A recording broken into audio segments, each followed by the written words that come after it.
자, 제77차 통일전략 포럼 두 번째 세션을 시작하겠습니다. 두 번째 세션의 주제는 남북관계 전환을 위한 전략 옵션 검토입니다. 북한대학원 대학교 전 총장님이신 양무진 교수님께서 사회를 맡아주시겠습니다.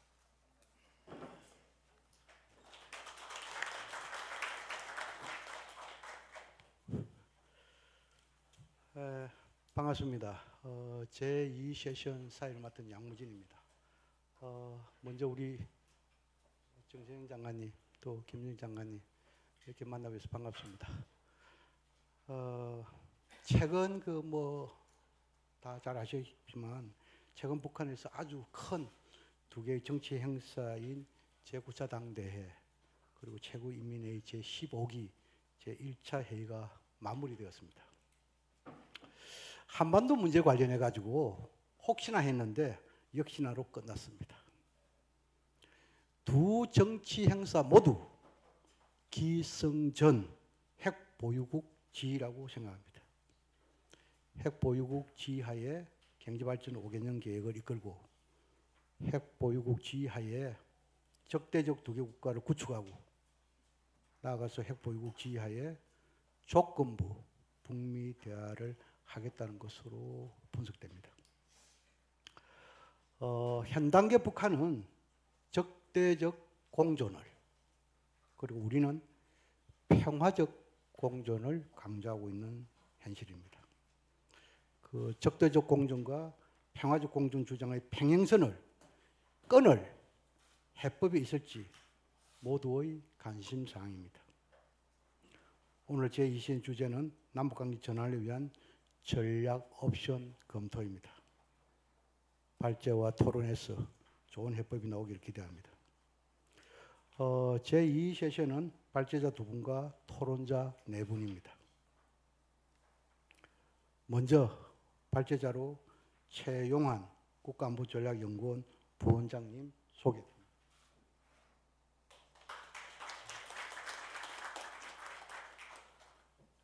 다음은 이 발제자에 대한 토론자로서 김상범 경남대 극동문제연구소 교수님이십니다.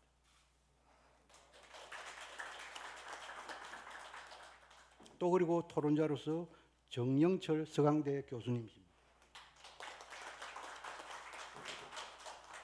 제2 세션 두 번째 발제자는 이정철 서울대 교수님이십니다. 인사하시죠. 토론자로서는 조병재 경남대 극동문제연구소 초빙 석자 교수님이십니다. 그리고 또 한 분의 토론자는 구가부 북한대학원대학교 교수님이십니다.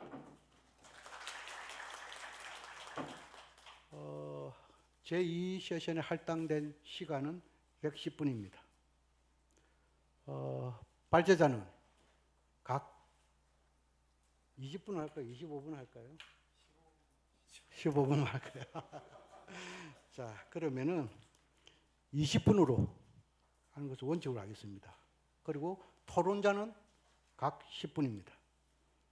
앞에 여기 다 시간표가 다 시간이 다 나오기 때문에 여기 시간 나오기 때문에 그럼에도 불구하고 제가 끝나 1분 전에 마무리 신호를 보내도록 하겠습니다.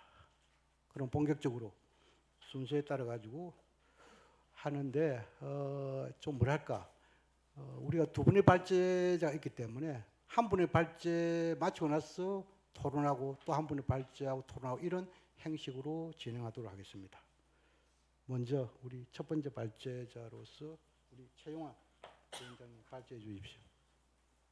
예, 국가안보전략연구원의 최용환입니다. 제가 받은 주제가 북한의 대외 전략 분석 및 남북관계 복원 방안이었습니다. 근데 이제 복원을 쓰려고 하니까 어디로 가야 되는지를 잘 몰라가지고 그냥 개선 방안이라고 정리를 했습니다. 물론 읽어보시면 아시겠지만 뭐 뾰족한 수를 제시하고 있는 것 같지는 않습니다. 뭔가 잘 돌파구가 보이지 않는 그런 국면이 계속되고 있는 것 같습니다.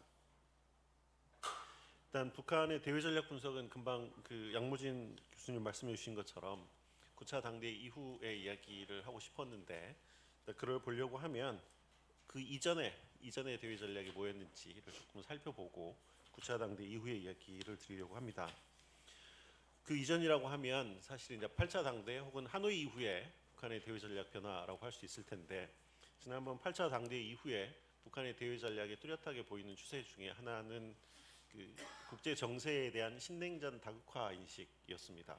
이건 뭐 김정은이 여러 번 그 최고인민회의 시정연설 등등을 통해서 국제 정세가 신냉전으로 변하고 있다라고 언급을 하고 만들어진 전략이라고 생각을 합니다. 초기에는 미중 전략 경쟁에 굉장히 주목을 했기 때문에 대중 경사된 외교였었는데 2022년에 러우 전쟁이 발발하면서 북러 관계를 활용하는 좀 더 전략적이고 좀 더 실용적이라고 효과적인 전략으로 발전을 했다고 생각을 합니다. 그러니까 미국과 중국 사이가 나빠지고 러시아와 서방 사이가 나빠지면 미국의 힘에 미치지 않는 전략적인 공간이 발생할 것이고, 북한은 적극적으로 그 공간을 이용하겠다라는 게 이 전략의 핵심적인 그 작동 논리라고 생각을 합니다. 그런 의미에서 보면 러시아 우크라이나 전쟁은 북한의 어떤 이 신냉전 다극화 구조 활용을 위한 최적의 환경을 조성한 것이고, 실제로 작년에 미국 국방정보국의 평가는 북한이 탈냉전 이후 수십 년 만에 최고의 전략적인 포지션을 확보했다라고 평가를 하기도 했었습니다. 조금 더 추상화 수준이 내려오면 한반도에 이르면 한반도에서는 한미일 대 북중로로 갈라버리는 것이 진영화하는 북한의 생각입니다. 실제로 이렇게 됐다는 것이 아니라 하는 것이 북한한테 유리하다라고 판단을 하기 때문에 그 이후에 북한의 대외관계 서사를 보면 미국과 일본이 제기하는 여러 가지 위협들이 중국과 러시아, 북한에게 어떻게 공통적인 위협인가를 끊임없이 강조하는 담화를 발표를 합니다. 그러니까 북한은 어떤 세력권을 만들고 싶은 것이고 그 안에 공통적인 이해를 가지는 중국, 러시아를 포섭하고 싶어 하는 것 같습니다. 물론 진영 내에서는 중국에 대한 과도한 의존도를 극복하기 위한 해칭 수단으로서 북러 관계를 활용하는 측면도 분명히 있었습니다. 이 전략의 목표는 일단 최대 목표를 추구한다고 하면은 인도나 파키스탄, 이스라엘과 같은 핵 보유국 지위를 기정사실화해버리는 것, 지금 거의 그 코앞에 와 있는 것 같습니다. 즉 국제사회가 외부에서 비군사적인 방법을 통해서 북한 핵 문제를 해결할 방법이 없어지면 결국에는 회의론이 증가할 것이고, 그러면 결국에는 묵인할 수밖에 없을 것이다라는 게 북한의 계산인 것 같습니다. 그리고 이제 아마 이건 9차 당대 이후의 이야기와 연결되는 부분이긴 한데 9차 당대 이전부터 보였던 추세 중에 하나는 이런 것입니다. 그 외교의 특징 중에 하나가 굉장히 적극적인 외교를 한다라는 것인데, 예컨대 이런 거죠. 특히 2024년에 체결한 북한과 러시아 간의 포괄적 전략적 동반자 관계의 조약 내용에 보면 북한이 국제기구에 가입하는 것을, 일방이 국제기구에 가입하는 것을 타방은 지원하고 협조한다라고 되어 있습니다. 그러니까 러시아나 중국이 주도하는, 특히 러시아가 주도하는 그 국제기구, 국제세계에 북한이 가입하는 것을 러시아는 지원하도록 그렇게 조약을 맺은 것이죠. 그 이후에 이 조약이 맺어질 때쯤 푸틴이 강조한 것 중에 하나가 새로운 유라시아 안보 아키텍처였습니다. 아직까지 그것에 뚜렷한 윤곽이 드러나고 있지는 않지만 좀 비슷비슷한 그것의 윤곽을 추정해 볼 만한 동향들이 잡히는 것은 있습니다. 그 중에 하나가 그 유라시아 헌장이었었죠. 지속되고 있는 거긴 하지만 올 초에 그 러시아, 벨라루스, 미얀마, 북한, 이란이 들어가 있는 유라시아 헌장이 발표가 돼 있었고, 그리고 오늘 이제 벨라루스 대통령 루카센코가 평양을 방문하지 않았습니까? 그러니까 러시아에 전술핵이 배치돼 있는, 전술핵을 재배치한 벨라루스와 핵무기를 만든 북한과 핵 강대국인 러시아와가 이렇게 연결이 되는 무언가 그림을 그리려고 하는 것 같고, 이것에 관련된 김여정의 발언은 자기들을 중심으로 전개되는 지역 외교 무대와 관련된 언급을 한 적이 있습니다. 북한이 뭔가를 만들고 싶어하는 것이고, 그것은 러시아와 중국의 세력군과 연결된 새로운 어떤 전략 공간을 만들어내고 하는 것은 굉장히 분명해 보입니다. 그것이 실제 어떤 방식으로 나타날지는 조금 더 지켜봐야 되겠지만은 그런 식의 움직임이 굉장히 있다라는 것이고, 그 움직임은 북한의 핵 보유국 지위를 공식화하는데 굉장히 긍정적으로 작용하는 그런 움직임일 거다라는 겁니다. 물론 북한 입장에서는 중국, 러시아가 북한을 배신한다고 하더라도 최소 목표로서는 최대한 많은 핵무기를 가지는 것이 군사력 억제력 확보나 혹은 미국과의 혹시 있을지 모를 협상에서의 협상력을 제고하는 수단이라고 판단을 했을 것 같습니다. 이렇게 북한이 세계를 보고 전략을 세웠다고 한다 그러면 이 전략의 특징은 과거와 다른 그 이전과 다른 특징이라고 한다 그러면 사실은 북한 외교의 초점이 분산되는 것이죠. 그 전에 북한 외교는 탈냉전 시기 북한 외교는 사이가 좋든 나쁘든 미국하고의 문제 해결이 가장 최우선 순위였었습니다. 그렇지만 이제는 중국, 러시아하고의 관계가 미국하고의 관계만큼 혹은 그보다 더 중요해졌기 때문에 북한 외교의 초점이 분산되는 것이고 미국과의 관계가 최우선이었을 때는 협상의 패턴이 도발을 해서 긴장 수위를 올리고 그래서 긴장 수위가 어느 정도 올라가면 다시 협상으로 돌아가는 패턴이 반복됐지만은 이제는 굳이 미국과의 협상 긴장이 올라갔을 때 그것을 다시 전환해서 협상으로 빨리빨리 돌아가려고 하는 패턴이 깨져버리는 구조가 만들어지는 것이라고 생각을 합니다. 그리고 금방 말씀드렸던 것처럼 이제 수세적으로 어떤 중국과 러시아에 편승하는 전략이라기보다는 적극적으로 필요하다면 자기들의 상승된 국가 지위를 이용해서 어떤 갈등 구조를 냉전적인 갈등 구조를 조장해 보겠다라는 식의 이야기를 하고 있습니다.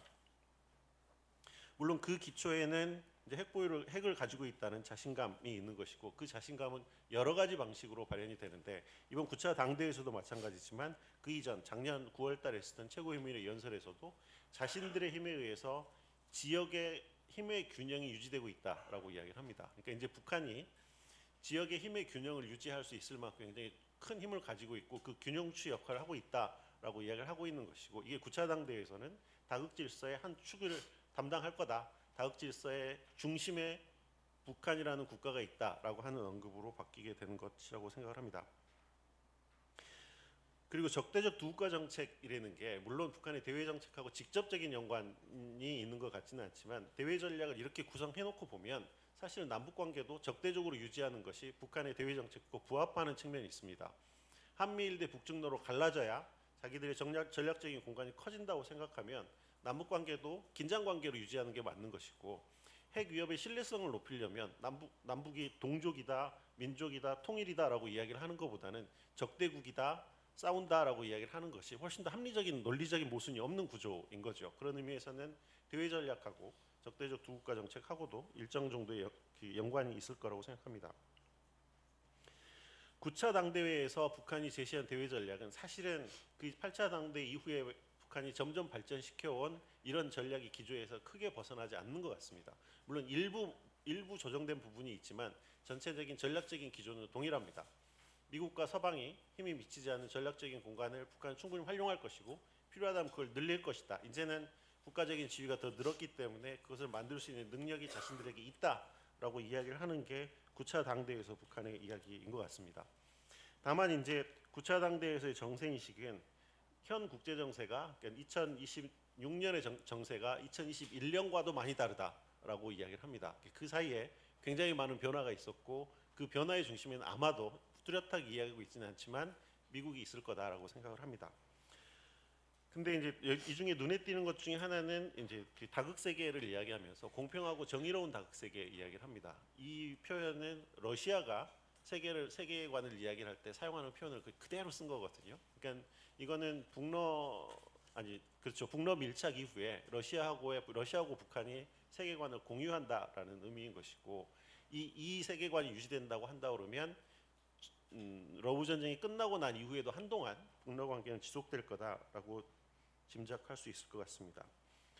그리고 9차 당대회에 나타난 대외 전략 기조 변화와 관련돼서 되게 눈에 띄는 것은 당 중앙에 대한 강조와 국익에 대한 강조입니다. 이것은 뭐 여러 가지로 해석할 수 있을 것 같은데 일단 북한의 정책 결정의 모든 부분에 있어서 당 중앙은 항상 중요하죠. 그런데 대외 경제 부분에 있어서 당 중앙이 중요하다라는 것을 새삼스럽게 강조하는 이유가 뭘까라는 것에 대한 생각이 조금 필요할 거다라고 생각하고요. 제 생각에는 이게 이제 대외 정책의 어떤 유연성, 기민성이 굉장히 필요한 시점이고 그것을 발휘하는 데는 최고 정책 결정자가 될지 최고 정책 그룹이 될지 모르겠지만 그들의 결정이 굉장히 중요할 거다라고 이야기를 하는 것 같습니다. 근데 이건 역설적으로 그 정책 결정 단위가 위로 올라가면 사실 하부 단위의 융통성이라든가 혹은 유연성이라든가 하는 건 줄어드는 구조가 있기 때문에 실제 어떻게 발휘될지는 지켜봐야 될 부분이라고 생각을 합니다. 다만 이제 과거처럼 자주 평화 친선과 같은 이념적 노선이 아니라 국익에 대해서 강조하고 있다는 게 굉장히 눈에 띄는 부분일 텐데요. 북한이 그럼 판단하는 국익이 무엇이고 그 국익에 따라서 어떤 판단을 할지는 조금 더 지켜봐야 되겠지만 지금 보면 그 이념보다는 훨씬 다른 부분에 이념에 경사되지 않은 외교를 하겠다라는 것처럼 읽히기도 합니다. 그것은 지금 가장 중요한 국가가 러시아이고 러시아는 사회주의 국가가 아닌 것이죠. 그렇기 때문에 비사회주의 국가 중에서도 그 비서방 혹은 반서방에 있는 국가들과의 교류를 확대하겠다라는 식으로 읽히기는 합니다. 대미 관계에 있어서는 뭐 여러분이 강조하셨지만 조건부 초강경 입장인 거죠. 자신들의 핵지위를 인정하고 그리고 대북 적대시 정책을 철회한다면 좋게 지내지 못할 이유가 없다라고 이야기를 했는데 9차 당대 이후에 일어난 전쟁 이후에도 물론 이 기조는 유지될 거라고 생각하지만 강도가 똑같이 유지되고 있는지는 의문이긴 합니다. 왜냐하면 뭐 잘 아시는 것처럼 벨라루스에서도 그랬고 이란에서도 그랬고 미국의 공격 방식이 참수작전 위주로 시작이 됐었고 그리고 특히 이란의 경우는 협상을 하다가 공격을 했기 때문에 미국과의 협상 의지는 다소 후퇴했을 우려가 굉장히 크다라고 생각을 합니다.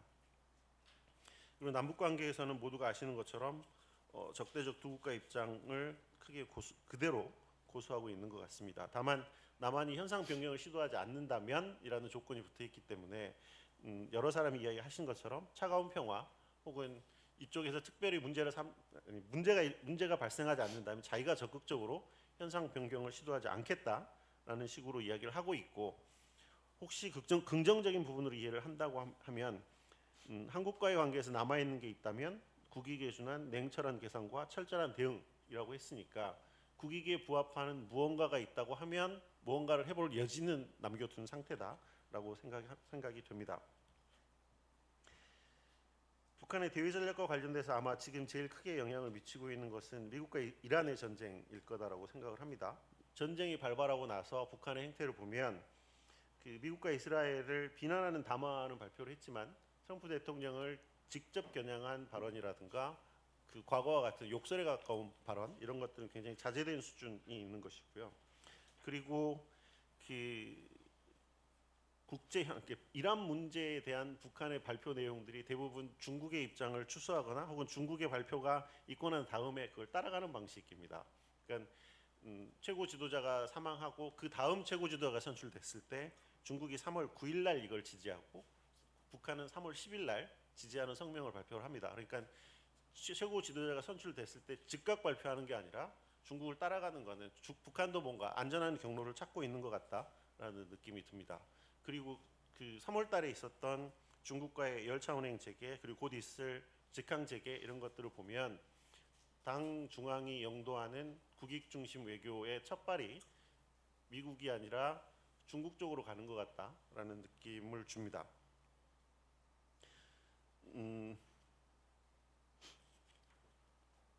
그리고 나머지 이야기는 뭐 다 예상하시는 대로입니다.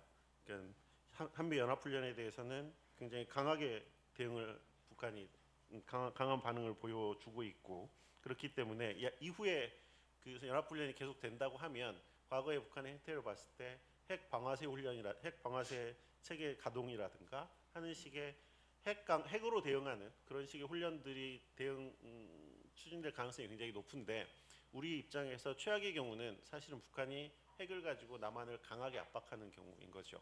핵 강압이 있을 수도 있다라는 것은 사실은 염두에 두고 남북 관계를 고민해야 되는 시점이 됐다라고 생각을 합니다.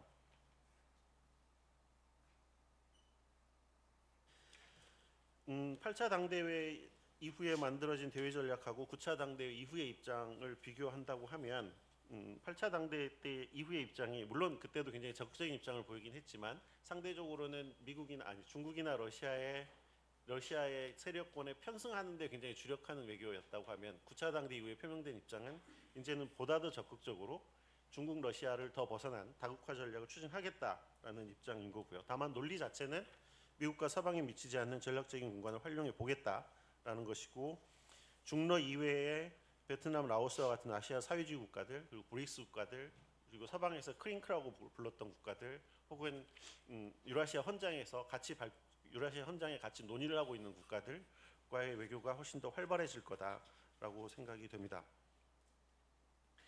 결국 이제 남북 관계를 그러면 어떻게 할 거냐라는 거는, 일단 남북 관계는 아까 말씀드렸던 것처럼 차가운 평화 기조가 한동안 유지될 것이고, 남북 관계는 굉장히 냉랭하게 갈 것 같다라는 겁니다. 다만 이제 그 이전에 저희가 우려했던 거는 최고인민회의가 개최되고 김정은이 여러 번 이야기했던 남북 경계를 재획정하는 부분, 거기에서 NLL을 부인하거나 남북 경계를 굉장히 구체적으로 설정을 해서 접경 지역에서 군사적 긴장을 확 올리는 방식에 대해서 우려를 했었는데, 지금 최고인민회의가 지나고 나서 보면 그거는 아닌 것 같다라는 느낌이 듭니다. 그러면 좀 남북 관계의 보건 개선을 위해서는 좀 중장기적인 비전이 필요할 것이고요. 그거에 대해서 지금 뾰족한 방법이 없긴 하지만 해야 될 일들은 굉장히 분명한 것 같습니다. 적대하고 두 국가가 필연적으로 연계된 개념이 아니기 때문에 일단은 적대 해소에 관심을 두어야 될 것 같고요. 그리고 제일 중요한 거는 우발적 충돌 방지를 위한 접경 지역에서 조치들을 어떻게 취할 것인가. 이거는 이미 우리가 선제적이고 일방적으로 취하고 있는 조치들이 있지만, 일단 그것들이 얼마나 진전시킬 수 있느냐의 문제인 것이죠. 다만 이제 문제는, 우리는 선제적이고 일방적이고 단계적으로 점점 그 조치의 수위를 높여갈 수는 있지만, 북한의 반응이 없는 상태에서 우리가 어디까지 이것을 높일 수 있느냐의 문제입니다. 이거는 사실 남북관계 문제라기보다는 우리 국민들에 대한 설득의 문제인 것이고, 접경 지역의 관리를 얼마나 철저하게 하는가의 문제일 거다라고 생각합니다. 두 번째는 이제 그 북핵 문제가 결국은 계속 남을 수밖에 없고, 아마 일세션에서도 그런 얘기가 됐었지만은, 이거는 결국에는 북핵 문제 우선론에서 벗어날 수 있느냐 없느냐의 문제라고 생각합니다. 핵 문제를 먼저 해결하겠다라고 생각하면 남북 관계를 진전하는 발걸음은 훨씬 더 무거울 수밖에 없는 것이고요. 결국에는 핵을 단기에 폐기시킬 수 있는 방안이 없다면 어떻게 한반도에서 전략적인 안정성을 만들 수 있느냐의 문제입니다.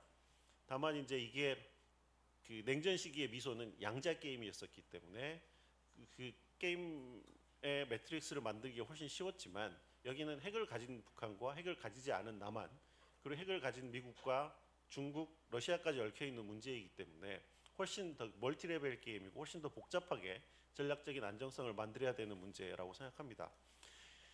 이런 식의, 근데 지금의 상황으로 보면, 그리고 역사적인 경험으로 보면, 이런 식의 어려운 군비 통제를 하기 위해서는 사실은 한동안 군비 경쟁을 하고 이제는 이게 영영 끝나지 않을 것 같다라는 어떤 그 끝이 보이지 않는다라는 좌절감이 있어야 진정한 군비 통제로 가는 발걸음들이 진행이 될 텐데, 우리가 그런 경로를 갈 것이냐, 아니면 우리가 정말 새로운 전략적 균형을 만들 수 있는 논리와 아이디어를 만들어 가지고 그 과정을 스킵하고 전략적 안정성을 만들 수 있느냐의 문제일 거다라고 생각합니다. 전략적 안정성은 어떤 식으로 만들지는 제가 지금 여기서 뚜렷하게 방안을 제시해 드리기는 어렵긴 하지만, 결국에는 미소의 경경을 따른다고 하면 상호 취약성을 인정할 거냐 말 거냐의 문제입니다. 그거는 남북의 설득의 문제이기도 하지만 우리 국민의 설득의 문제인 것이기도 하는 문제다라고 생각을 합니다. 그리고 또 하나는 남은 것은 이제 두 국가 문제인 거죠. 이거는 통일 지향성을 담은 헌법 체계 하에서 우리가 받아들이기 굉장히 어려운 문제라고 생각합니다. 헌법이 개정되지 않는다면 통일의 개념을 바꿔야 되는 거죠. 통일이 영토적, 제도적 통일이 아니라 다른 방식의 통일을 우리가 지향하는 국가로 바뀌어야 이게 논리가 충돌하지 않는 구조가 만들어지는 것이고요. 그 개념을 바꿀 때 그렇다면 국내적인 합의를 또 어떻게 만들 수 있을 거냐의 문제라고 생각합니다. 단기적인 과제는 미중 정상회담을 계기로 북미 대화를 제기하고, 그 북미 대화를 남북 관계 전환의 계기로 이어간다라는 이야기입니다. 근데 이게 제3자를 움직여 갖고 우리의 문제를 해결해야 되는 거기 때문에 난이도가 너무너무 어려운 문제인데다가, 지금 미국도 중국도 각기 자기의 의제로 굉장히 바쁜 데다가 미국 대통령인 트럼프를 어디까지 믿고 우리가 이거를 가져올 수 있느냐의 문제이기도 합니다. 사실 2018년, 19년 잘 진행되던 논의가 엎어지는 과정에서 한 번 당했었는데, 다시 트럼프를 믿고 미중 대화를 남북관계 전환의 계기로 삼으려면 우리가 어떤 조치를 만들어야, 혹은 한미 간에 어떤 합의를 만들어야 도대체 이게 좀 더 안정적으로 우리가 원하는 어젠다와 이슈로 넘어갈 수 있는가에 대한 고민이 있지 않으면 대단히 일회적이고 전시성인 북미 정상회담으로 끝날 우려도 굉장히 큰 게 이 시퀀스의 문제다라고 생각을 합니다.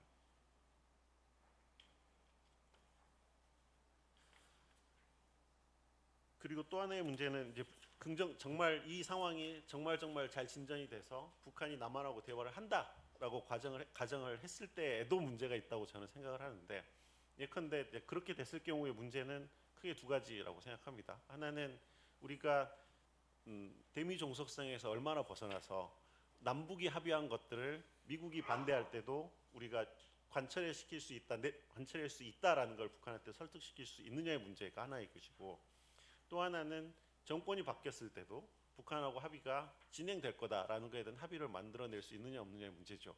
하나하나가 쉽지 않은 과제이긴 합니다. 그렇지만 그게 만들어지지 않으면 북한이 굳이 남한하고 합의를 해서 무언가를 하려고 하지는 않을 것 같습니다. 그러니까 어렵지만 해야 되는 과제들은 굉장히 분명한 거고, 그걸 우리가 할 수 있느냐의 문제가 남아있는 거라고 생각합니다. 그게 협상 일방으로서 한국에 대한 신뢰를 만들어낼 수 있느냐의 문제다라고 생각합니다. 그리고 북한을 협상으로 끌어내는 것은 어떤 분도 그렇게 말씀하시던데, 북한은 우리가 외부에서 잘 설득해갖고 설득에 넘어가서 협상으로 나오기보다는 자기들이 생각할 때 판이 흔들렸다 혹은 판이 바뀌었다라고 생각할 때 협상에 나오는 경향이 훨씬 강합니다. 그렇다면 우리가 이 판을 흔들 수 있느냐 없느냐가 굉장히 중요한 관건일 거다라고 생각합니다. 그거는 앞부분에서 이제 북한의 대외 전략에 대해서 이야기했지만, 북한의 대외 전략이 어디에 집중하고 있는가, 그리고 그들이 믿고 있는 곳에서 균열이 발생할 수 있는가의 문제인 것이고, 요약하면 한중 관계, 한러 관계를 어떻게 움직일 수 있느냐의 문제다라고 생각합니다. 물론 우리의 노력만으로 중국이나 러시아의 대한반도 정책을 바꿀 수는 없습니다. 그렇지만 북한 역시도 중국이나 러시아에 대한 전략적인 불신이 존재한다라는 걸 생각하면, 중국이나 러시아가 한반도 문제에 있어서 중립적일 수 있을 거다라는 비전만 만들어내도 북한은 크게 흔들릴 거라고 생각합니다. 그게 어렵지만 우리가 그걸 만들어낼 수 있느냐 없느냐의 문제인 것이고, 오히려 그쪽에서 크랙이 가야 미중 관계에서 한반도 관계로 넘어오는 문제도 훨씬 더 쉽게 진행이 될 거다라고 생각을 합니다. 나머지 뒷부분 끝부분은 읽어보시면 될 것 같습니다. 이상입니다. 네, 최영호 본영 수고 많이 했습니다. 어떻게 내가 요약할지 모르겠습니다만도 조금 그 북한의 적대적 두개 국가와 관련해 가지고 적대와 두개 국가, 이것은 연계된 개념이 아니다 이런 해서 이것은 좀 약간 좀 신선한 주장이 아닌가 이렇게 생각되고, 여기에서 두 가지를 좀 분리하고 있는 것 같아요. 하나는 협상 전략, 하나는 협력 전략, 이렇게 이야기하고 있는 것 같아요. 협상 전략에서 가장 중요한 것은 협상 입구에서 북핵 우선론 내세우지 마라, 아마 이렇게 주장을 하고 있는 것 같고, 협력과 관련해서는 주변 국가들의 소다자 협력 체계를 그럼 좋겠다 이렇게 이야기를 하고 있는 것 같아요. 아마 이런 이 적대적 두개 국가 관련해 가지고 적대적 해소만 있으면은 두개 국가는 큰 문제가 아닐까, 이런 부분에 대해서는 좀 토론의 쟁점이 될 수 있다 이런 생각을 가져봅니다. 수고했습니다. 다음 우리 토론으로서 우리 김상범 국동문제 교수님 토론해 주시죠. 네, 안녕하십니까. 경남 국동문제연구소에서 북한연구센터장을 맡고 있는 김상범입니다. 저 최용환 부원장님께서 말씀해주신 부분에 대부분 동의하고, 우리가 제 9차 당대에서 제가 가장 눈여겨봤던 부분은 한 가지였습니다. 다극체제 건설이라는 말. 여러분들께서는 생뚱맞다라고 볼 수도 있고, 뭐 최초로 제기했다는 말씀을 하실 분도 있고 한데, 북한이 다극체제 건설에서 자신들이 중심에 있다라고 말했던 이 말이 도대체 어떤 의미를 갖고 있는지를 역사적으로 우리가 한번 판단해보고, 북한이 어떤 걸 계산하고 있고, 그러면 우리는 어떻게 대응해야 될지에 대해서 한번 간단하게 한번 얘기해보는 시간을 좀 가져보도록 하겠습니다. 여러분들, 세계혁명의 한 축이라는 표현하고 다극체제 건설의 한 중요한 축이라는 말하고 뉘앙스가 좀 어떠십니까? 하나는 북한이 1960년대, 70년대 했던 말이고요. 세계혁명의 한 축이란 말은. 그러면서 베트남 전쟁에 참전하고 1966년도, 68년도까지 남북 간의 DMZ에서 한 해 600여 차례 군사적 충돌이 일어났던 그런 해고, 하나는 지금에 와서 핵을 가진 사실 핵 보유국으로 인정받고 있는 북한이 다극 체제 건설에서 중요한 축이라는 말을 하고 있습니다. 이 북한이 어떤 세계 질서에서 중요한 한 축이라고 말을 했을 때는요, 결과가 어떻게 나타났냐면 대부분 군사적으로 강압, 개입, 관여가 아주 빈번하게 일어났었습니다. 근데 이제는 세계 다극 체제의 한 축이라고 얘기하면서 북한이 계속 얘기하고 있는 게 뭐냐면 러시아와 함께 집단 안보 체제, 세계적인 새로운 세계적 질서의 수립, 이렇게 하면서 북한이 과연 그런 능력이 있을까라고 하는 그런 의문이 들게끔 북한이 행동을 하고 있습니다. 저는 그 최용환 부원장님께서 말씀하신 것 중에서 가장 동의하는 부분 중에 하나가 뭐냐면 바로 미국의 영향력이 제한되는 전략 공간의 생성을 의미한다라는 부분입니다. 미국 국방정보국이 수십 년 이래 최고의 전략적 포지션을 확보했다고 평가하는데요. 과연 왜 이렇게 평가를 하고 있는지, 왜 수십 년 이래 이런 얘기를 하고 있는지 한번 간단하게 살펴보도록 하겠습니다. 일단 9차 당대회에서 간단하게 말씀드리면 북한은 9차 당대회를 시작하기 전에 우리의 최고의 관심사항은 유일용도 체계 강화다라고 분명히 밝혔어요. 거기서 그걸 통해 가지고 강력하게 김정은 위원장을 이제 상무국 위원, 정치국 위원, 당 중앙 군사위 위원까지 겸하면서 제도적으로 굉장히 강화시켰고, 그리고 북한이 뭐 공식적으로 밝히지 않았습니다만은 김정은 동지 혁명사상이라고 하는, 김정은의 혁명사상이라고 불리는 이것도 사실상 당귀하게 명문화시켰을 가능성이 굉장히 큽니다. 그러면 가장 간단하게 말씀드리면 어떤 제도 조건이 당국과 회의체를 정상적으로 운영해 가면서 나왔던 성과들을 바탕으로 한 제도 조건이 플러스 사상 조건까지 합쳐서 사실상 유일용도 체계를 전적으로 강화시키는, 이전보다 이번에 최고인민회의 15기 1차 회의에서 가장 큰 기사가 뭐였냐면 국무위원장으로 재추대야 한다는 거거든요. 이전하고는 다른 패턴입니다. 이런 것들을 통해서 보면 북한이 이런 걸 바탕으로 해서 대외 관계에서 다극 체제 건설을 얘기하고 자신들이 중요한 한 축을 하겠다 그러고 당 중앙이 직접적인 관여, 지도를 하겠다라고 밝혔습니다. 그러면 이것이 어떻게 나타날까 한번 간단하게 좀 생각을 좀 해보도록 하겠습니다. 이거는 뭐냐면 최고 지도자의 신념 체계, 그러니까 외교 정책에서 굉장히 중요한 게 최고 지도자의 신념 체계죠. 사회주의 국가에서 이 신념 체계가 더 악화되고 있다는 걸 얘기를 하고, 개인적인 변수가 외교 정책에 되게 중요한 하나의 변수가 될 수 있다는 얘기를 하는 거고, 또 하나는 이 세계 질서를 절대로 패배할 수 없는 그런 게임으로 인식을 하고 있다라고 저는 생각을 하고 있습니다. 북한이 1960년대에요. 북한이 한국전쟁 끝마치고 나서 베트남, 쿠바하고 같이 이들 제3세계 국가들하고 비동맹 국가들로부터 한국전쟁의 경험, 그리고 전후복구 건설, 그리고 이후에 나타났던 자립적 민족경제 건설, 이런 성과를 통해 가지고 그들에게는 반미전선, 반제전선의 그냥 우상국이 됐었습니다. 근데 그것을 통해 가지고 북한이 어떤 국가 역할을 만들어냈냐면 사회주의의 성세, 사회주의 보루라는 개념을 국가 역할로 인식을 하고 중국하고 소련만큼이나 세계 분쟁에 개입을 했었습니다. 사회주의 국가의 성세 보루라는 개념은 간단하게 말씀드리면 이데올로기도 수출하고 전쟁에 관여하고 지원해주고 이런 것들입니다. 이런 것들이 1960년대, 70년대 본격적으로 드러나다가 사실상 90년대 국력이 약해지면서 사실상 이 전략을 잠시 감췄다가 북의 핵을 고도화시켜가면서 다시 이 전략을 다시 꺼내고 있다라고 저는 생각을 하고 있습니다.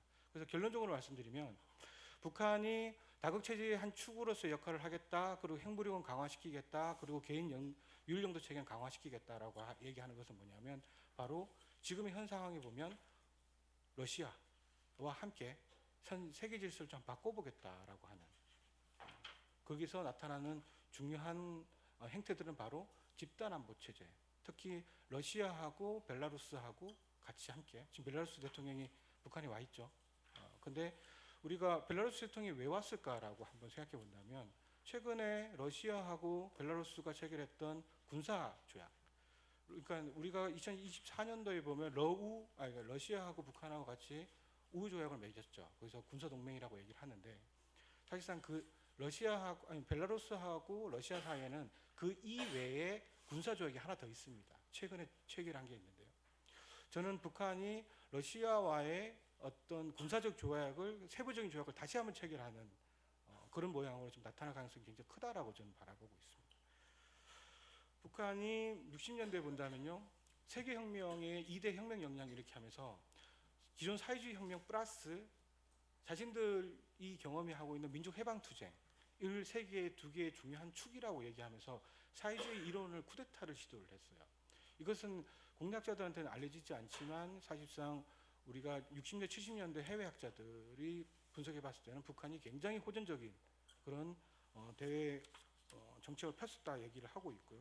실제로 김정은 위원장이 당대회 전날에 600mm 대구경 방사법 증정식에서 이런 말을 했습니다. 앞으로 우리의 대외 전략은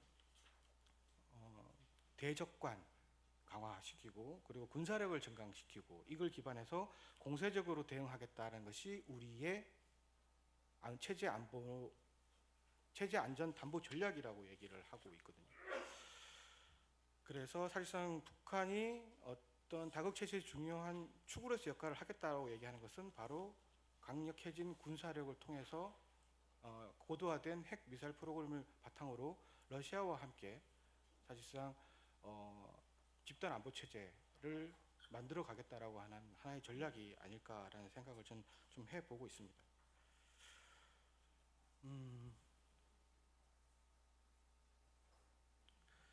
지금 그러면 이제 남북관계 복원 방안이 뭐냐고 본다면요, 기본적으로 우리가 북한이 지금 시선이 한반도에 있지는 않은 것 같습니다.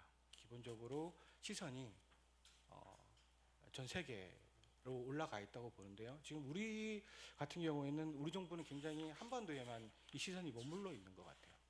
북한은 분명히 세계전략 차원에서 국제적으로 영향을 미칠 수 있는 그런 것들을 고민을 하고 있는 것 같은데 우리 정부도 이와 관련해서 우리의 국가 역할을 좀 다시 한번 인식할 필요가 분명히 있다라고 생각합니다. 항상 주어진 역할, 강요된 역할 이런 게 아니라 우리가 이재명 정부가 글로벌 핵심 강국 이런 말을 썼어요. 근데 여기 대해서 되게 중요한 말이라고 생각을 해요. 근데 이걸 좀 세부적으로 전략화해서 우리의 국가 이익이 뭐고 그리고 국익이라는 것이 무엇이며 우리의 국가의 역할은 이런 거다라고 명확하게 얘기를 하고 거기에 맞는 기존의 행동들을 하나하나씩 좀 해갈 필요가 있습니다. 그렇게 해야지만 이후에 북한이 핵을 통해서 집단안전체제를 만들고 개입과 관여를 계속하는 과정에서 한국 정부는 계속 미국 정부만 쳐다보고 있을 것인가? 그러면 사실상 북한하고 어떤 우리가 국제사회하고 한반도에서 이익의 교차점을 만들어갈 수 있을 것인가? 북한은 최영호 부원님께서도 말씀하셨듯이 계속해서 국제사회에서 그들의 영향력을 확대해 갈 건데 그럼 우리는 어떻게 할 것인가? 분명하게 우리의 국가 역할과 그런 것들을 재규정하고 재인식하고 세계전략 차원에서 우리가 이걸 어떻게 대응할 것인가에 대한 것들을 좀 만들어낼 필요가 있을 것 같아요. 그리고 단기적으로는 저는 이런 워딩도 되게 필요하다고 생각합니다. 좀 애매하긴 한데 대통령께서 나는 지금 남북관계를 좀 새로운 눈과 인식을 하고 있다라고 뭐 이런 워딩들도 굉장히 중요할 것 같고요. 왜냐하면 남북 기본 합의서가 체결되고 남과 북이 하나같이 했던 말이 뭐냐면 바로 그런 말들이거든요. 우리가 불가침 조약을 하고 우리가 새로운 시대와 인식을 반영해서 관계를 새롭게 보고 있다라고 이런 말들 되게 긍정적으로 검토했던 말들이 있거든요. 남과 북 모두. 그래서 그런 것들도 필요하고 현실적으로 우리 정부가 북한한테 대화 제의를 해서 수용할 수 있는 부분은 제가 좀 고민을 해봤는데 북한군 유해 송환 정도. 실질적으로 이게 이루어지다 말다 이렇게 했는데 북한군 유해를 송환하겠다라고 북한에게 얘기하고 북한의 뭐 전성절을 대대적으로 홍보하고 김정은 위원장이 나서서 전성절 행사에 참석하고 있는 이런 상황이기 때문에 사실상 북핵권 유해를 가져와라.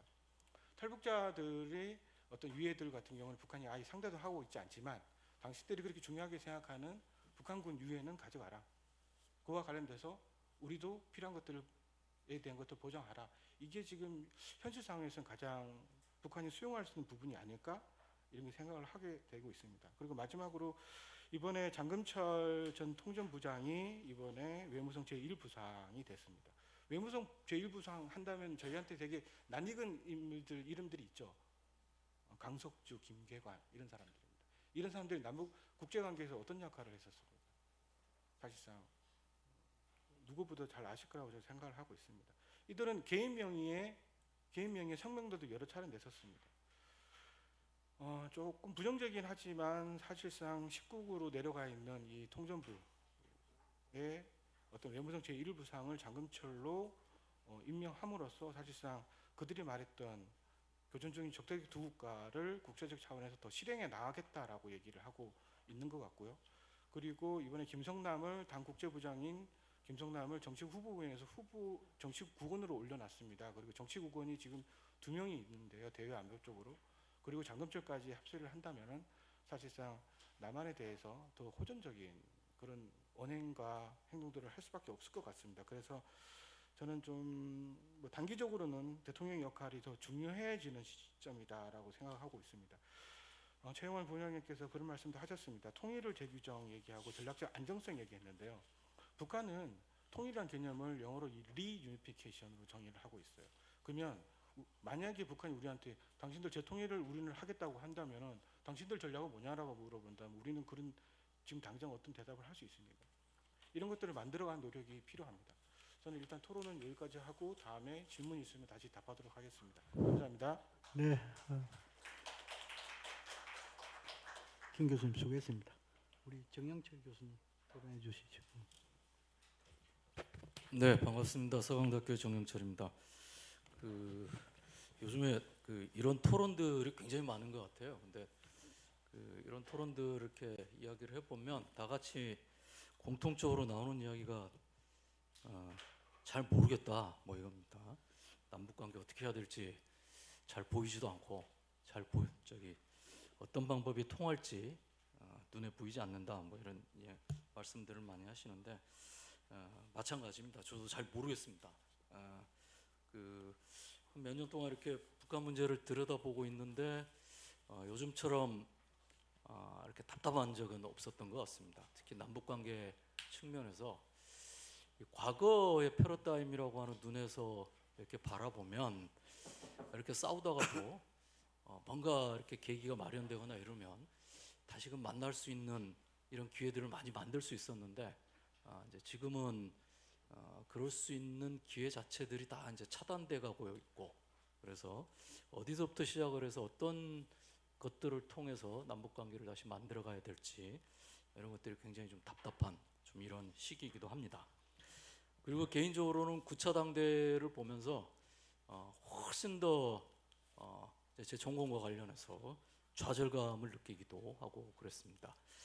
그러니까 뭐냐면 그거랑 비슷한 거죠. 그 중국 공산당이 대만의 중국 국민당을 예뻐하는 거는 중국 국민당이 그 강령에 보면은 전 중국의 통일 뭐 이렇게 돼 있습니다. 대륙을 다시 석권하고 뭐 공산당 입장에서는 자기들 흡수 통일하겠다라고 하는 건데 오히려 국민당이 예뻐 보이죠.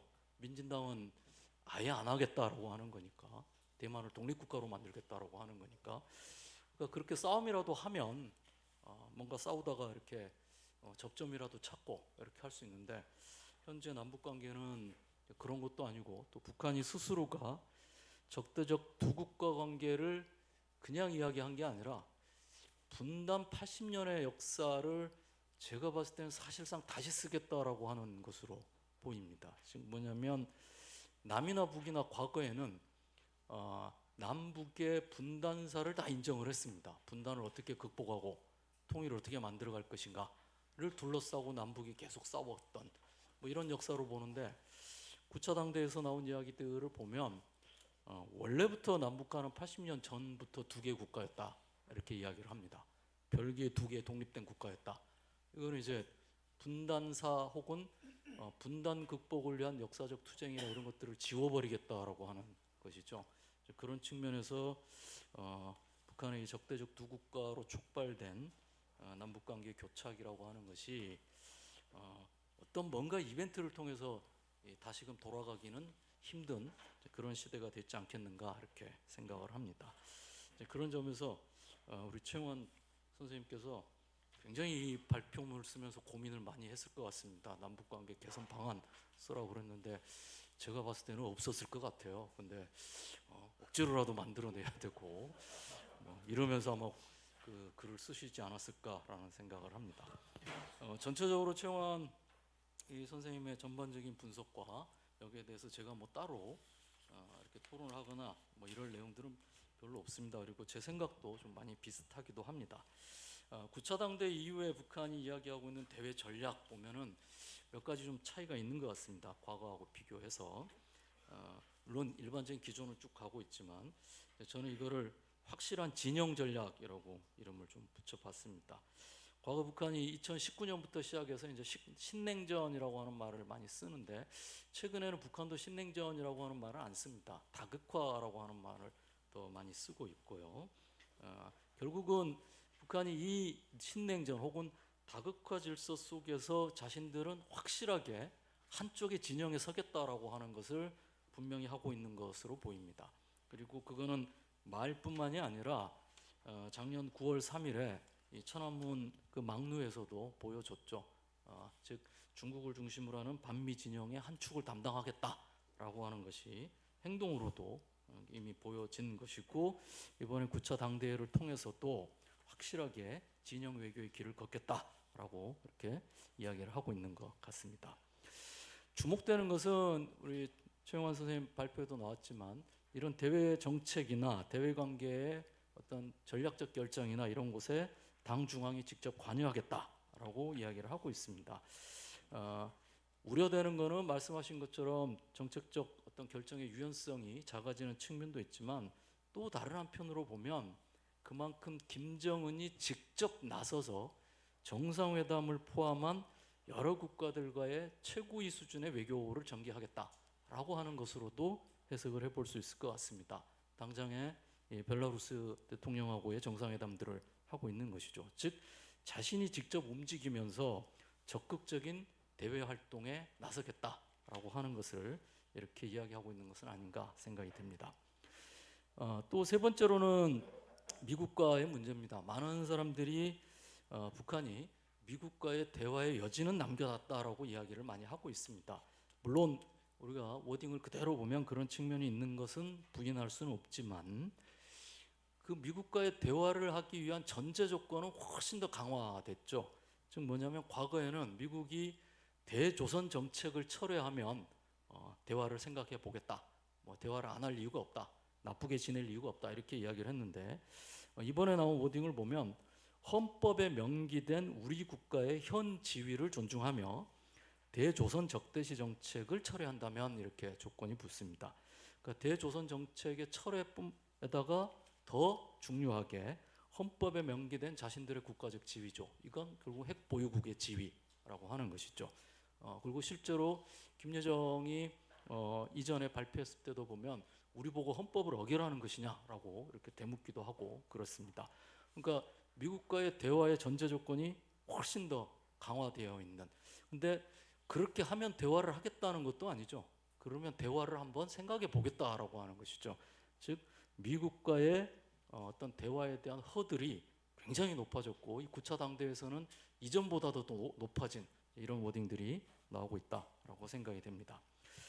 두 번째로는 북한은 전통적으로 대외 관계의 원칙이 자주평화 친선의 원칙입니다. 근데 이번에 그 당대회를 아무리 살펴봐도 자주평화 친선이라고 하는 말은 안 나옵니다. 오히려 국익 중심의 외교를 아주 적극적으로 펼치겠다라고 하는 것이고 여기서 말하는 국익은 단순히 경제적인 국익만 의미하는 것은 아니죠. 자신들의 어떤 정치적 지위, 국제적인 지위, 군사적인 지위 이런 것들을 다 포괄하고 있는 것이다라고 생각이 됩니다. 이런 관점에서 기존의 중국 및 러시아의 관계 이것들이 보다 더 적극적으로 진행되고 다양한 방면에서의 협력들이 추진될 것으로 보입니다. 그리고 중국과 러시아를 제외하고도 소위 말해서 현재 다극 세계 질서라고 하는 것에 대해서 참여하고 있거나 적극적으로 뭔가 행동을 하고 있는 이런 국가들과 보다 더 적극적인 관계를 맺겠다 이렇게 이야기를 하고 있습니다. 앞서서 이제 김삼봉 선생님이 그 장금철의 등장 뭐 이런 말씀을 하셨는데 한편으로는 이 장금철이 이제 10국이고 외부성 일부상으로 등장을 한 것에 대해서는 이 기존의 김영철이나 리선권과 같은 흔히 이제 알려지긴 바로는 군부 출신의 대남 강경 라인이라고 이야기를 하는데 그거보다는 장금철과 같은 정통적인 통일전선부 관료가 등장했다라고 하는 것은 이들보다는 조금 낫지 않겠느냐라고 하는 소위 그 바늘구멍만한 기대를 갖게 하는 것은 사실입니다. 근데 또 다른 한편으로는 물러날 줄 알았던 이성건이 조선사회민주당 중앙위원회 위원장으로 등장을 했고 최고인민회의 부위원장으로 이렇게 등장을 했죠. 이 조선사회민주당의 위원장은 전통적으로 이제 총련 계열의 인사들이 위원장을 차지하고 있었고, 또 조선사회민주당은 과거에 소위 말해서 이제 타 나라의 그러니까 다른 나라의 주로 사회민주주의 정당들과의 교류를 굉장히 열심히 했던 그런 정당들입니다. 근데 이제 이성건을 중심으로 해서 사회민주당의 위원장으로 등장했다라고 하는 것은 당 국가 차원에서의 노동당이 주도하는 외교뿐만이 아니라 조선사회민주당도 한 축으로 활용을 해서 이렇게 다른 나라들과의 사회민주주의적인 정당들이나 이런 단체들과의 외교 활동들도 전체적으로 좀 강화시키지 않을까 이런 생각이 듭니다. 대외 관계에서 마지막으로는 이제 중국과 최근에 이제 열차 개통하고 곧 항공편도 재개통을 하고 그리고 또 당대회에서 그 경제 부분 이야기할 때 관광을 하나의 국가적인 기본 산업으로 육성해야 되고 뭐 이런 이야기를 합니다. 현재 관광은 대북 제재 항목이 아니죠. 그래서 또 현재 중국이 북한에 대해서 제재를 무시할 수는 없죠. 본인들도 제재에 참여했던 거니까. 그럼에도 불구하고 관광이라든지 이런 부분들은 제재와는 상관없이 중국이 북한에 대해서 협력을 강화할 수 있는 분야이기도 합니다. 그래서 이제 그런 측면에서의 어떤 중국과의 경제 협력들이 좀 더 진행이 되지 않을까라는 생각이고요. 조만간 이제 또 그 두만강을 사이에 두고 조선과 러시아 사이에서의 다리가 이제 개통이 곧 됩니다. 최근에 그 상판을 올리는 뭐 이런 것들이 이제 목격이 됐는데, 그렇게 됐을 때는 조선과 러시아 사이에서의 어떤 그 교류도 보다 더 활성화될 가능성이 높다라고 보여집니다. 대남 관계에서는 뭐 조금 짧게 말씀을 드리면, 앞서 제가 이제 북한이 분단사를 배제하고 있는 것 같다라고 말씀을 드렸는데, 2월 19일 날 노동신문 보면 2월 19일이 이제 당대회가 개막하는 날이었는데, 이때 노동신문에서 지나온 8차례의 당대회에 대해서 간략하게 이렇게 소개를 하고 있습니다. 근데 그 기사에 통일이라는 말, 남북관계라는 말, 뭐 조국, 뭐 이런 민족, 뭐 이런 말이 전혀 등장하지 않습니다. 그 지나온 8차례 당대회에서 통일부장을 완전히 다 빼버린 것이죠. 근데 사회주의 국가에서의 역사는 기본적으로 당의 역사입니다. 당대회 역사이기도 하고. 근데 이런 당대회 역사에서 이 통일이라고 하는 단어가 완전히 배제됐다라고 하는 것이죠. 이것과 더불어서 9차 당대회에서 이 80년 동안에 분리된 사실상의 분리 독립국가였고, 유엔에도 2개 의석으로 가입했고, 뭐 이런 말들을 쭉 이야기를 했습니다. 결국에는 분단사라고 하는 것들을 자신들의 당 역사에서 지워버리겠다라고 하는 이런 표현이 아닌가. 이거는 단순히 그냥 정책적으로 두 국가다라고 하는 걸 넘어서서 자신들의 국가의 역사적 정체성을 다시 쓰는 작업이라서 개인적으로는 굉장히 좀 우려되는 뭐 이런 것이기도 했습니다. 그다음에 적대적 두 국가론이 등장했을 때 이걸 둘러싸고 이제 많은 분들이 왜 북한이 이제 이런 결정을 했을까에 대한 국제적인 배경이나 뭐 여러 가지 남북 관계라든지 이야기를 했는데, 이제 다른 한편으로는 현재 김정은을 둘러싸고 있는 소위 이제 떠받치고 있는 세대들을 보면 이제 30대 내지 40대 초반인 것이고요. 이번 9차 당대에서도 굉장히 많은 수의 세대 교체가 이루어지고 간부 교체가 이루어지고 이랬습니다. 근데 이 세대들이 가지고 있는 기본적인 남북 관계에 대한 혹은 남한에 대한 생각들, 뭐 이거 우리가 이제 설문조사를 할 수 없으니까 다 읽어볼 수는 없지만, 사실상 이 세대들이 자신들의 머릿속에서 통일이나 남북 관계에 대한 이런 것들을 우선순위에서 배제하고 있는 것이 아닌가라는 생각이 들고요. 이제 그런 것들이 반영이 돼서 적대적 두 국가라고 하는 것으로 이야기가 나오지 않았나 생각이 됩니다. 다만 좀 희망적인 이야기를 하지만 북한이 과거에 선군 정치는 만능의 보검이자 영구적인 전략적 노선이다 이렇게 이야기를 합니다. 그리고 2013년도에 마무리 좀 해주세요. 네, 핵무력과 경제 병진 노선도 전술적이고 일시적인 노선이 아니라 영구적으로 가져가야 될 전략 노선이다 이렇게 이야기를 하는데, 때가 되면 스스로 이제 바꿉니다. 우리가 언제 그러냐 하듯이, 혹은 슬그머니 이야기를 안 하거나 혹은 우리가 승리적으로 결속했다라고 이야기를 합니다. 그런 것들을 이제 우리가 기대만 하고 있을 수는 없지만 북한이 말하는 것들이 영구불변의 절대적인 것은 아닐 수 있다라고 하는 희망을 가지고 우리가 어떻게 하는가에 따라서 얼마든지 변화시킬 수 있는 여지는 있다라고 하는 좀 낙관적인 기대를 하면서 제 토론을 마치도록 하겠습니다. 네, 수고했습니다. 한 분의 발제, 두 분의 토론 모두 마쳤습니다. 이 토론자의 직간접적인 질문에 대한 답변은 우리의 발차고 난 뒤에 종합할 때 하는 그렇게 하도록 하겠습니다. 그 시간 여유 동안 말 준비를 해주세요. 자, 그럼 우리 두 번째 세션 우리 이정철 교수님 네. 발제해 주시죠. 북미 회담 성사를 위한 한국의 역할, 제 발제가 이제 요청을 그렇게 받았고요. 북미 회담 성사가 될지 안 될지도 사실은 되게 소설 같은 영역이고, 또 그것을 위해서 한국이 어떻게 할 건가도 사실은 되게 어려운 영역이었습니다. 그래서 두 개의 소설을 이렇게 붙여서 쓰다 보니까 되게 힘들었는데, 그래서 마음을 비우고 막 이렇게 뭐 그냥 글을 써서 좀 죄송하기도 하고 그렇습니다.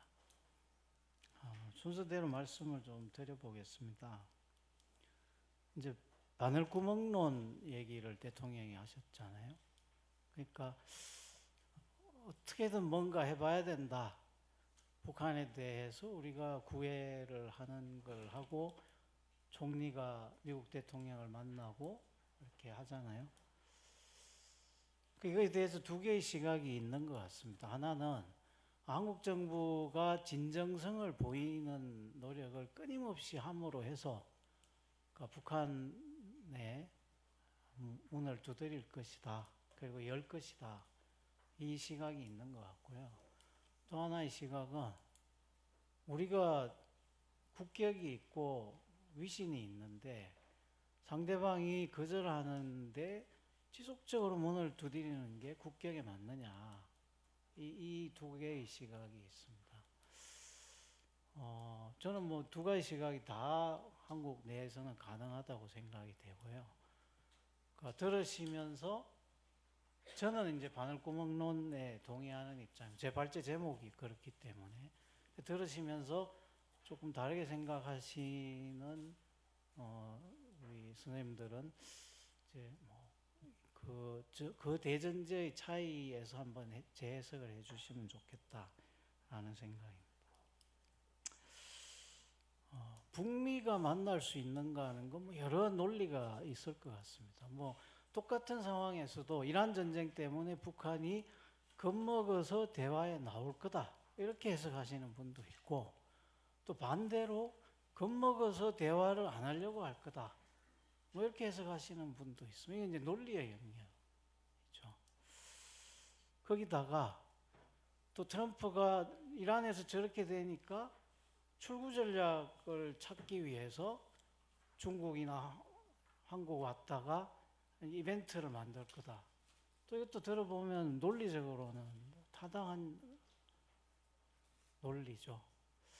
근데 또 그게 상식에 맞을까? 뭐 이런 의문이 또 제기되는 것도 사실입니다. 근데 한 가지 분명한 것은 트럼프 대통령은 다른 어느 대통령보다도 비공개 라인에 대한 신뢰를 높게 갖고 있는 사람인 것 같고요.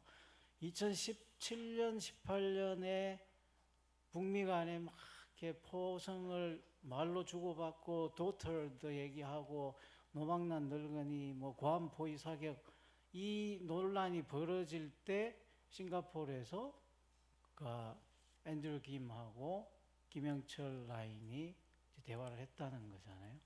조엘 위트의 폴아웃 책에 이제 그 얘기가 나오고 있습니다. 이미 3월과 봄과 가을에 만났다. 그러니까 트럼프는 이번에 이란에서도 우리가 느끼는 것은 어쨌든 뭔가 비공개 라인에서 이 주거니 받거니 하는 속성이 있다 이런 거죠. 그러니까 북미 관계의 성사 여부도 조엘 위트는 그걸 군 채널이라고 쓰고 있는데요. 뉴욕 채널 말고 군 채널이라고 쓰고 있는데 거기서 주고받은 얘기들이 사실은 이후 북미 정상회담에 매우 중요한 과정이 됐다.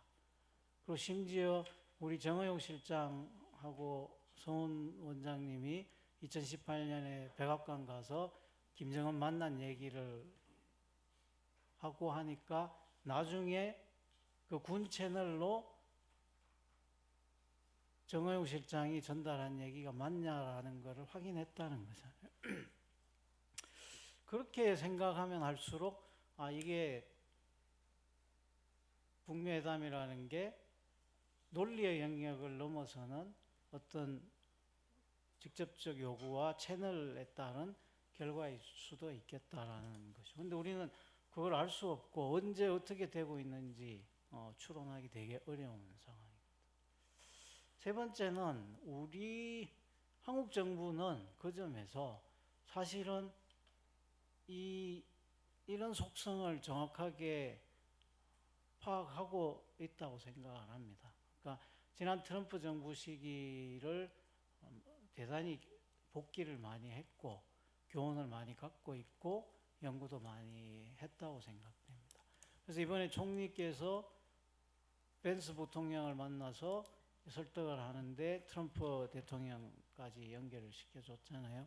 거기서 나중에 총리께서 언론에다가 한 얘기는 트럼프 대통령한테 세 가지 얘기를 했다는 거예요. 친서를 보내든가 특사를 보내든가 직접 방문하든가. 근데 이 직접 방문이라는 얘기는 사실은 되게 생소한 얘기죠.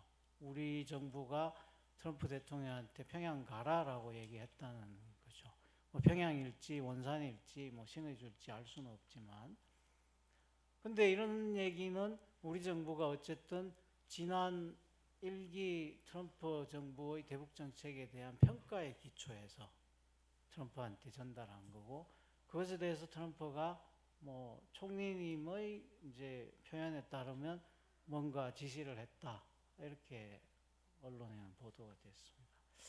그러니까 직접 방문 관련해서는 저는 사실은 북한이 대화에 나오겠냐라는 많은 의문들을 해소하는 대단히 중요한 부분이다.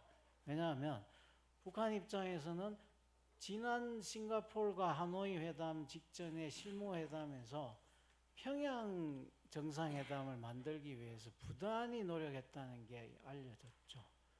그러니까 그거를 알고 있는 트럼프 대통령이 평양을 가겠다라고 할 때, 또는 뭐 원산을 가겠다라고 할 때, 북한 입장에서는 실질적인 어떤 대화의 합의가 없더라도 미국 대통령이 평양을 무박으로 왔다 가는 것 자체는 북한을 recognition 하는 문제가 되는 거죠. 승인 문제가 있습니다.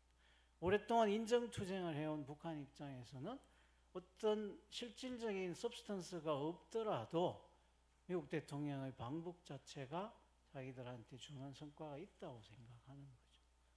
아마 이런 생각에서 우리 정부가 직접 방문을 카드에 집어넣지 않았을까, 저는 이제 그렇게 추론을 해봅니다. 그리고 그걸 들은 트럼프 대통령이 생각했던 바가 저는 있었을 거라고 보이고요. 자, 이제 그것은 북미 회담의 가능성 여부의 문제고요. 그다음 이제 북한은 아까도 말씀드렸지만 뭐 성과가 없는데 회담을 하겠느냐. 저는 개인적으로 북한의 해칭 외교가 본격적으로 가동되고 있다고 보는 입장입니다. 이미 2019년 판문점 회담, 630 회담을 문 대통령이 4월 달부터 중재를 했고, 그 과정에 북한이 문 대통령과 미국 사이에서 630 회담을 고민하는 과정에 아시다시피 4월 25일 날 푸틴과 정상회담을 하고 6월 20일은 판문점 회담을 불과 열흘 앞두고 시진핑을 중국으로 초청하죠. 그러니까 북미 회담이라는 것을 매개로 중국과 러시아와의 정상회담을 끌어낸 케이스다라고 보는 거예요. 그래서 저는 그게 북한이 이미 하노이 회담이 끝나면서 거기서 느낀 어떤 좌절감. 그래서 이 좌절감의 표현이 대안이 해칭 외교로 갔고 판문점 회담은 그것의 하나의 수단으로서 북미 회담을 활용한 측면도 있는 것 같다라는 게 이제 제 그 시기의 평가입니다. 이런 프로세스는 사실은 작년에 전성절 때 김정은이 중국을 가면서 중국으로부터 최고 수준의 대접을 끌어내는데 동일한 작용을 했지 않았을까. 시진핑에게 9월 3일 자기가 갔을 때 양자 회담과 최고 수준의 대우. 그게 없으면 트럼프를 만날 수 있고 그 다음에 러시아의 동방경제포럼으로 가서 푸틴을 만날 수 있고 뭐 이런 북한이 쓸 수 있는 옵션이 중국한테는 작동했을 수 있겠죠. 그게 저는 북한이 지금 해칭 외교를 하고 있는 하나의 증거다라고 생각을 하고 있습니다. 많은 사람들이 러시아와 북한의 동맹에 대해서 아까 이상현 선생님 주기만 했고 받는 게 별로 없었다라는 냉소를 보이시는데요. 저는 북한의 외교를 잘 모르기 때문에 그런 평가를 한다고 생각을 합니다. 북한은 러시아한테 쿠바 사태 때도 그랬고 90년도 한소 수교 때도 그렇고 이미 어벤던드 된 방기된 경험을 갖고 있죠. 그래서 러시아와의 동맹에 대해서 그것에 올인하지 않는다라고 저는 생각하고 있습니다. 그래서 북러 동맹도 해칭의 요소가 들어있는 거죠. 그래서 그 북러 동맹의 요인을 가지고 북중 관계라든지 또는 북미 관계라든지 심지어 남북 관계까지도 걔들은 그 큰 틀에서 해칭을 하고 있다고 봐야 된다. 그래서 북한이 러시아한테 주기만 하고 못 받았다. 저는 얼마나 주고 얼마나 받았느냐의 문제를 넘어서는 외교적, 무형의 이익들이 있다고 보는 거죠. 이제 그런 걸 인정하기 싫은 분들은 북한은 항상 이렇게 수세에 있고 어려운 상황이고 뭐 이런 차원에서 이제 해석을 자꾸 하다 보면 북한의 다음 행보를 우리가 놓치는 경우가 많더라. 그 말씀을 드리겠습니다. 그 이제 북한이 얘기하는 그런 해칭 외교의 두 가지 근거는 하나는 핵무기고 하나는 전략적 요충지 이론, 그러니까 지정학인 거죠. 그다음에 세 번째 북한의 대미 대남 정책에서 저희가 주목해야 될 부분은 북한이 미국과 선대선 강대강 얘기를 했습니다. 미국한테 달려 있다라고 얘기하면서 두 가지 조건을 얘기를 했죠. 하나는 핵보유국 지위를 인정하고 하나는 적대시 정책 철회 두 가지를 했습니다. 그럼 이 두 개가 동등한 거냐? 제가 보기에 북한은 그렇게 해놓고 그 뒤에 가서 남북관계에서 한국이 누구랑 동맹을 하든 한국이 방위비를 얼마나 쓰든 상관 안 한다. 자기들은 핵보유국이기 때문에 이렇게 얘기를 하죠. 그러면 북한이 내건 두 가지 조건 중에 소위 한미동맹의 요소로서 필수불가결하다고 우리가 막 주장하는 군사작전 문제는 북한한테는 한미동맹이니까 자기는 상관하지 않는다가 될 수 있는 것이고 그 두 개의 조건 중에 중요한 것은 핵보유국 지위라는 거죠. 그래서 이제 이 점에서 보면 전작권 전환 군사훈련 중지라는 조건이 없더라도 트럼프의 방북은 북한의 지위에 대한 문제이기 때문에 자기들이 거절할 이유가 별로 없다라는 게 이제 제 판단인 겁니다. 그래서 어쨌든 이런 조건들과 북한의 외교 행태를 종합적으로 볼 때 북미 회담이 안 될 거라고 얘기할 이유는 저는 없다. 아까 우리 이관세 차관님 소장님께서도 타이밍을 놓치지 않을 거다라고 이제 이렇게 말씀하셨던 게 있습니다. 저 이제 시간이 한 6분 남았는데요. 한미 관계에서 그러면 한국은 뭘 할 거냐? 2018년도는 한국이 정말 볼턴이 화를 낼 정도로 중재자 역할을 했죠. 그래서 볼턴 회고록에 한국의 크리에이션이라는 표현을 써서 막 한국 정부를 욕을 합니다. 지금도 우리는 욕을 먹더라도 그렇게 했으면 좋겠다라는 게 제 생각인데, 근데 북한이 우리한테 그런 여지를 주고 있지 않죠.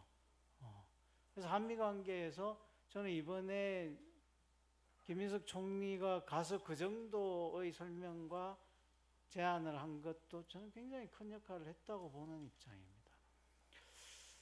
좀 더 한다면 미국 조야에서 다양한 흐름으로 전개되고 있는 대북 정책, 북핵 정책에 대한 방향을 우리가 공공외교를 통해서 좀 잡아줬으면 좋겠다. 사실 우리도 잘 못 잡고 있긴 하지만 어쨌든 북핵 문제를 핵군축이라든지 무슨 비핵화라든지 이런 우리가 써왔던 프로세스보다는 일종의 위험 감소의 차원에서 접근하는 공감대를 끌어냈으면 좋겠다는 거고, 이미 바이든 정부에서 국무부의 젠킨스나 뭐 몇몇 사람들이 중간 단계론이라든지 또 군비 통제 협상이라든지를 얘기한 바 있습니다. 근데 이제 그때 윤석열 정부가 미국의 강한 항의와 함께 국무부 내에 크트 캠벨 같은 사람들이 그런 목소리를 막았죠. 근데 저는 그런 미국 조야에 존재하고 있는 대북 협상에 대한 북핵 문제에 대한 소위 위험 감소적 접근법을 우리가 공공외교 차원에서라도 더 문제 제기하는 게 필요하겠다라는 게 한미 관계에서 매우 중요한 거라고 생각을 합니다. 한중 관계에서는요, 저는 2018년도에는 중국이 우리한테 화를 많이 낸 거는 북한을 베트남 같이 만들자라고 미국한테 얘기를 했죠. 북한이 중국으로부터 떨어져 나올 수 있는 기회다라고 트럼프 대통령을 설득을 많이 했습니다. 지금은 저는 그러면 안 된다고 생각을 합니다. 그 점에서 저는 종전선언을 지금과 같이 북한이 남북관계를 두 개 한국론으로 얘기하는 상황이면 종전선언을 북미 간에 하든가 북중미 간에 하든가 했으면 좋겠다라는 생각. 우리가 꼭 들어가야 되는 종전선언일 이유가 없다. 물론 종전선언과 평화협정을 하나의 프로세스로 하는 케이스로 가면 제일 좋겠죠. 근데 그거보다는 나눠서 하는 것도 방법이겠다. 왜냐하면 이미 하노이 직전에 비건과 김혁철이 주고받은 10페이지짜리 초안에 종전선언과 연락사무소가 다 들어있다고 조엘 위트가 글에서 쓰고 있습니다. 그러니까 이미 종전선언 초안이 다 있어요, 북미 간에. 그럼 그것만 읽으면 되는 거죠. 중국이 들어간다, 한국이 못 들어가고, 저는 뭐 그것도 좋다고 생각합니다. 그래서 중국한테 저는 북중미 종전선언이라도 좀 해라. 니들이 좀 한반도 문제에 관여해라. 그러니까 이제 중국 친구들은 옛날에는 하지 마라 하더니만 지금 하라 하냐. 뭐 이렇게 농담 삼아 얘기를 하기도 합니다. 그러나 어쨌든 저는 중국도 한반도 안정과 위기를 해결하는 데 역할을 할 수 있으면 한국이 그거 막을 이유가 없다라는 생각입니다. 마지막으로 남북관계에서 지금 북한이 저렇게 두 개 한국론을 얘기하는 상황에서 한계가 저는 분명히 있습니다. 그런데 이번에 또 아까 얘기하셨지만 장검철 통전부장 과거에 오늘 보도에 외교부 제1부상으로 된 거죠. 그러니까 통전부 조직이 외무성 산하에 들어갔다라고 해석이 되는 거죠. 그리고 통전부장이었던 리성권은 조선사회당 당수가 됐고, 어쨌든 대남 작업을 국가 대 국가 관계에서 할 수 있는 조직 편제는 얘들이 만든 것 같아요. 그러면 이제 상황이 되면, 국익이 되면 대화할 수 있다라고 지난번 김정은이 당 대회 연설을 우리가 해석하는데, 그걸 비추어 보면 남북 대화를 만들 수 있는 조건이 오지 않겠느냐. 물론 북미 대화가 먼저 될 가능성이 높겠죠. 그리고 그때는 무리하게 한국 정부의 중재자론 역할론을 강요하기보다는 저는 지방 정부들이 할 수 있는 공간을 열어주는 것이 훨씬 좋겠다라는 생각을 합니다. 이번 지방선거에서 많은 지방정부 후보자들이 아마 남북관계에 안을 많이 갖고 있을 거라고 생각을 합니다. 그래서 남북관계를 이제는 중앙정부 차원을 넘어서 다층적으로 남북관계에 여러 협력 채널이 생기면 좋겠다라는 거예요. 결론적으로 한국은 어쨌든 미들 파워냐 중간 국가냐 많은 고민이 있습니다. 근데 중간 국가는 두 가지 해석이 있죠. 하나는 진짜 이 플랫폼 역할을 하는 강대국들 사이에서 인비트윈 역할을 하는 국가의 성격도 있지만 또 하나는 미국 중심의 글로벌 질서를 안정화시키는 역할을 하는 나라들을 중간국가로 부르기도 합니다. 그러니까 미들 파워의 두 가지 뜻이 다 있거든요. 그래서 이제 제가 이 한국이 이 안정화 레지티마이저가 되는 게 맞냐, 해저가 되는 게 맞냐 이 얘기를 했고 그게 한국 내에서는 이분법적으로 막 이렇게 논란이 되기도 하고 논쟁이 됩니다. 저는 그게 이분법이라고 말씀드리는 건 아니고 우리 조 대사님 토론문에 제가 이제 이분법이라고 썼다 하셨는데 저는 제가 이분법을 얘기하는 건 아니고 그렇게 이분법으로 가지 말자라는 얘기를 하고 있고요. 전략적 모호성과 전략적 명료성 둘 중에 선택해라 이렇게 갈 이유가 없다. 그래서 그 지혜롭게 우리가 그걸 조정하면서 나가는 것이 맞고 한국 남북 관계도 그렇고 지금 북미 관계도 그렇고 또 한미 한중 관계 이런 모든 역할에서 한국이 그런 포지션을 잘 잡아 나가는 게 매우 중요하다. 이 말씀을 드리고자 했습니다. 네, 이상입니다. 네, 수고했습니다. 이 발제 주제와 관련해 가지고 북미 정상회담에 있어서 한국의 그 페이스메이커 역할을 할까요? 이에 대해서 나름대로 재확인해준 측면이 있고 북미 회담도 중요하지만 남북 관계에 있어가지고 남북 관계 뚫는 것도 중요하다. 거기에서는 먼저 북한의 실체를 인정하라. 그리고 지금 이제 적대적인 이 부분에 있어가지고 중앙정부보다는 지방정부의 활용이 중요하다. 여기까지도 제시를 했습니다. 다음은 토론과 관련해 가지고 우리 조병재 교수님 토론해 주시죠. 예, 감사합니다. 이정철 교수님의 글을 제가 읽고 제 나름대로 몇 가지를 이렇게 정리를 해가지고 쭉 그렇게 보내드렸는데 여기 이제 책자에도 다 실려가 있는데. 아 그래요? 예, 제가 눌렀어요. 오프돼 있습니다. 제가 목소리를 조금 올리면 괜찮습니까? 예, 그렇게 할게요. 그 이정철 교수님, 됐습니다.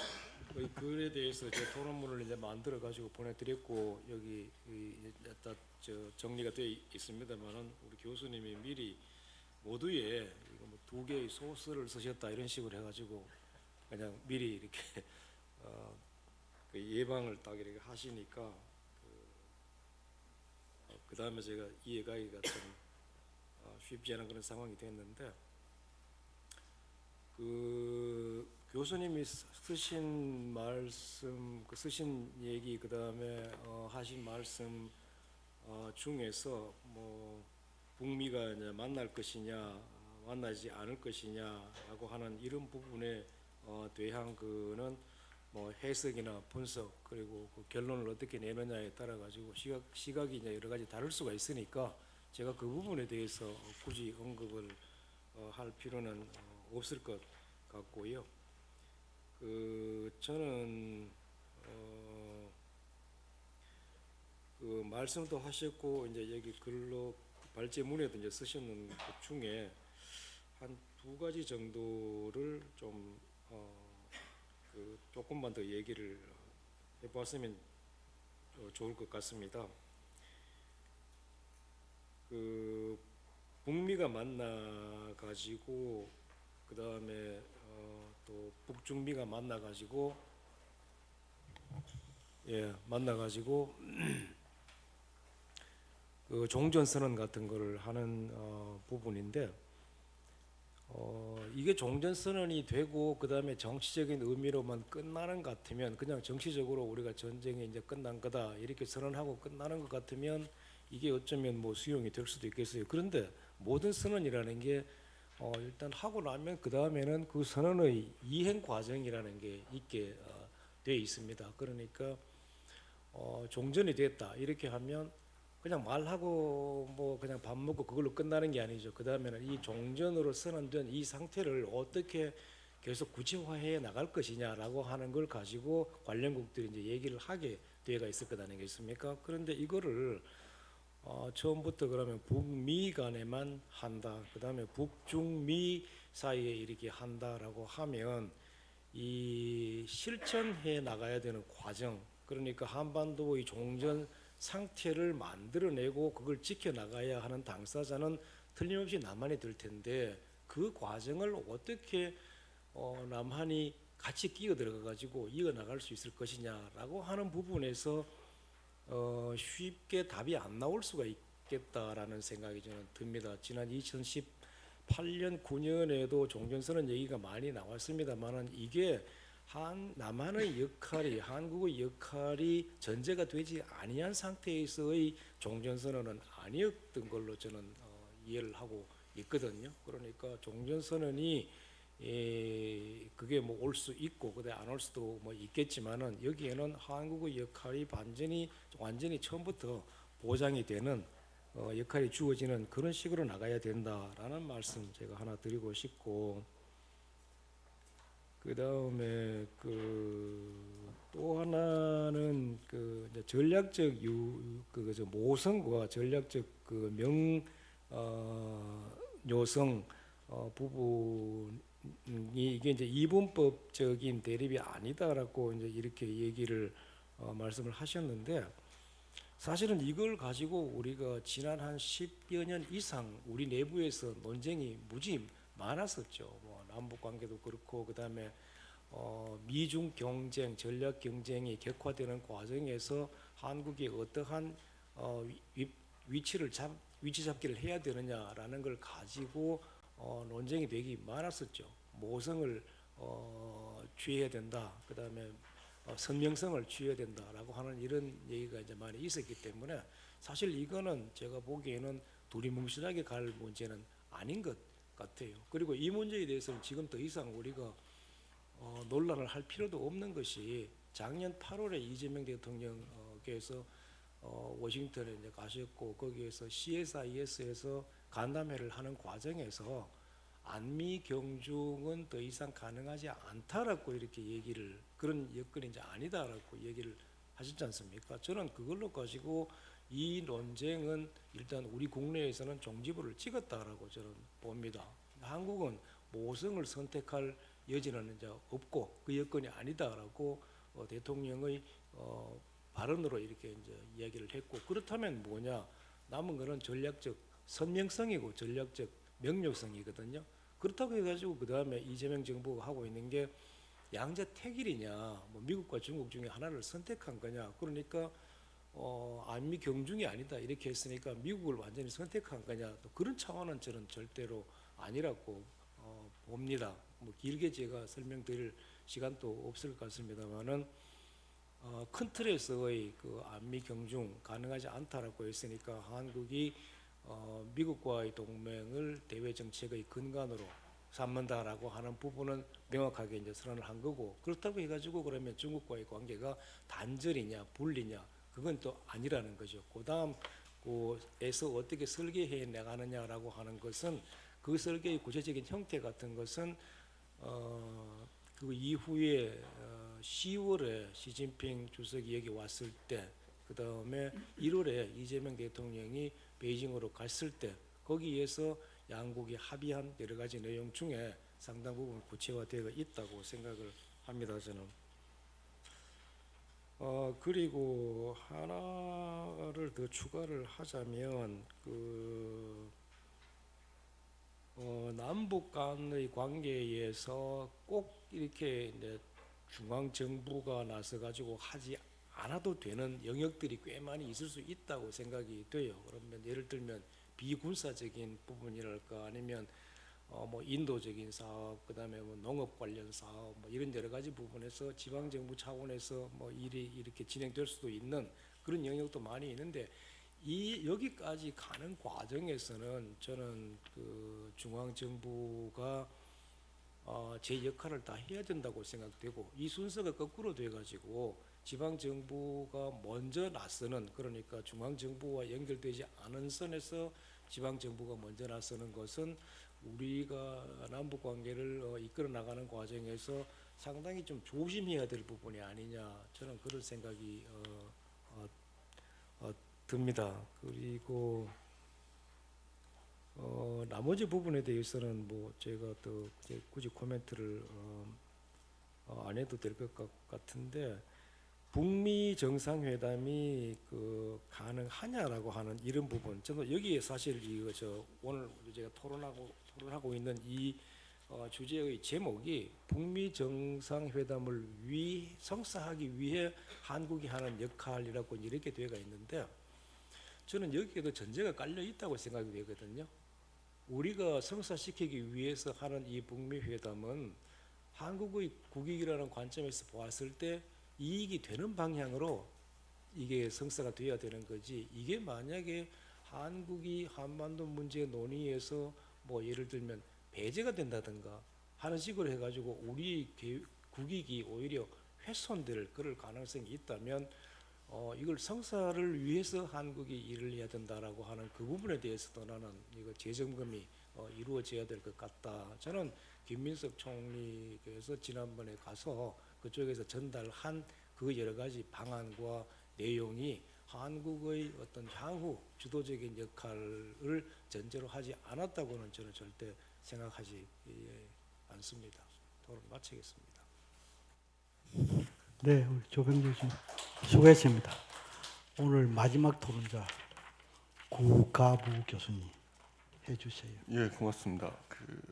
아주 잘 들었습니다. 두 소설이라고 말씀하셨는데 그보다는 논픽션에 가깝다고 보이고, 그것도 학술적 논픽션의 성격 띠고 있다. 그리고 아까 바늘구멍론 모두에 말씀하셨지만 상당한 진정성이 담겨 있는 논픽션으로 읽는 게 더 적절해 보이기도 합니다. 핵심 질문이라고 표현을 했는데, 어쨌든 아까 이 소설 같은 제목이 한국이 일정한 역할을 할 수 있다라는 걸 전제하고 있는 거고, 근데 현재는 뭐 오늘 계속 얘기됩니다만 남북 대화 연락 채널이 단절된 상태에서 한국의 역할은 결국은 미국에 영향을 미치는 것으로 제한될 수밖에 없는 상황입니다. 그래서 우선 질문은 미국에 뭘 부탁하고, 저는 아직 그 내용이 확정적이라고 생각하지는 않는데 어떤 비용을 지불할 것인가, 특히 철저하게 거래주의적 시각에 입각해 있는 트럼프 행정부에게는 이 문제는 매우 중요해 보입니다. 마지막에 잠깐 언급하고 계시는 한국의 새로운 전략적 행보의 대강이 무엇일지, 오늘 발표에서는 결국은 전략적 명료성으로 가자는 말씀인데, 지금 당장도 그 입장을 취하는 건 어려워 보이기도 합니다. 예를 들어서 호르무즈 해협에 군함을 파견하라고 이야기를 했을 때 한국은 어떤 입장을 취할 것인가. 예. 일단 그렇습니다. 그리고 두 번째로 저는 북한과 미국 사이에서 벌어지는 것을 일종의 주권 인정 게임이라고 생각을 하는데, 그러니까 북한이 나온 것처럼 조선노동당 제9차 대회에서 요구했던 것은 평화적 공존이냐 완전한 대결이냐를 얘기를 했고, 북한에서 평화적 공존은 54년도 4월에 중국 인도가 체결했던 협정 속에 등장하는 용어로 정리가 되고 있고, 그 중에서 아마 가장 중요한 것은 영토 및 주권의 상호 존중이란 측면일 거다는 겁니다. 그 토론문에 잠깐 써 있습니다만 어쨌든 가장 앞서는 문제가 주권과 영토의 상호 존중이라고 한다면, 그래야지 평화적 공존이 해결될 것이라는 게 어쨌든 북한의 공식 입장이고요. 발제문에도 쓰고 계시지만 미국의 트럼프 행정부가 북한과 협상해야 되는 여러 가지 이유들이 있습니다. 그리고 이란처럼 그 직접적인 군사적 공격을 할 수 없는 이유도 여러 있다라고 생각이 듭니다.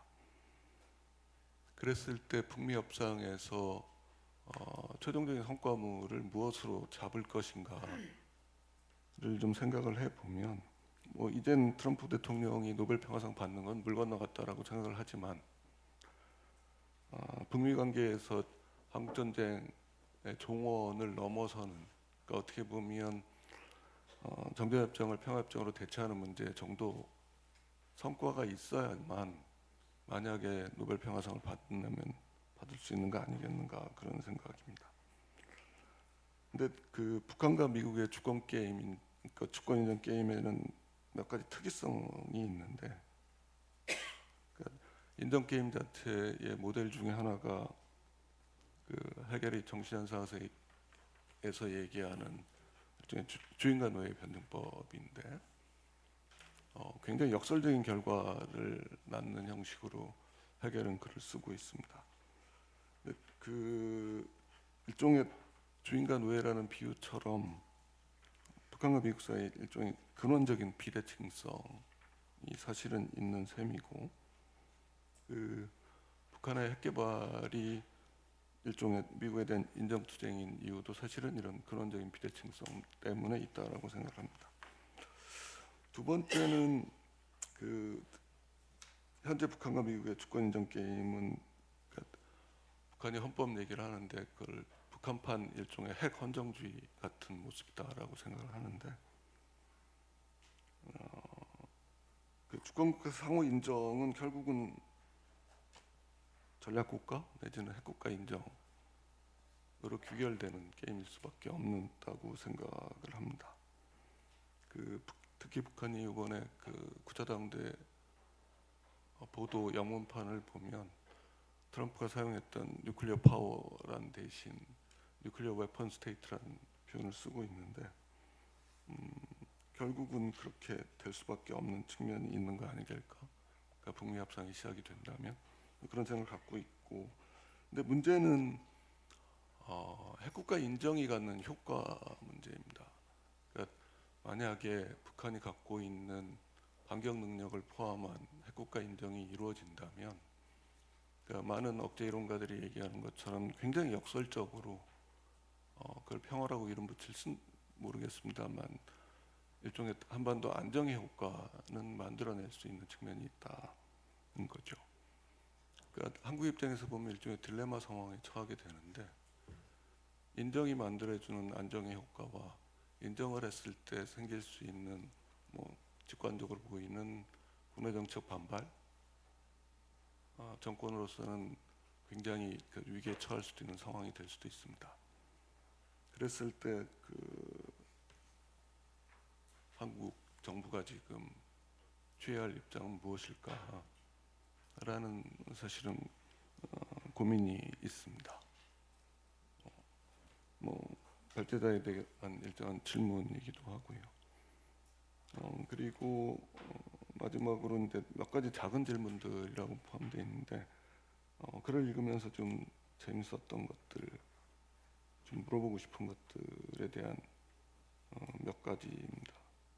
그러니까 그 구은 채널 말씀을 하고 계시는데 그러니까 연구자로서 예를 들어서 2018년, 19년 한반도 평화 프로세스를 추동한 가장 큰 동력이 무엇일까를 생각했을 때 연구자 입장에서 보이지 않는 것들이 사실은 있고 접근하기 어려운 부분들이 있습니다. 그러니까 여기서 얘기하는 북미 채널도 마찬가지일 텐데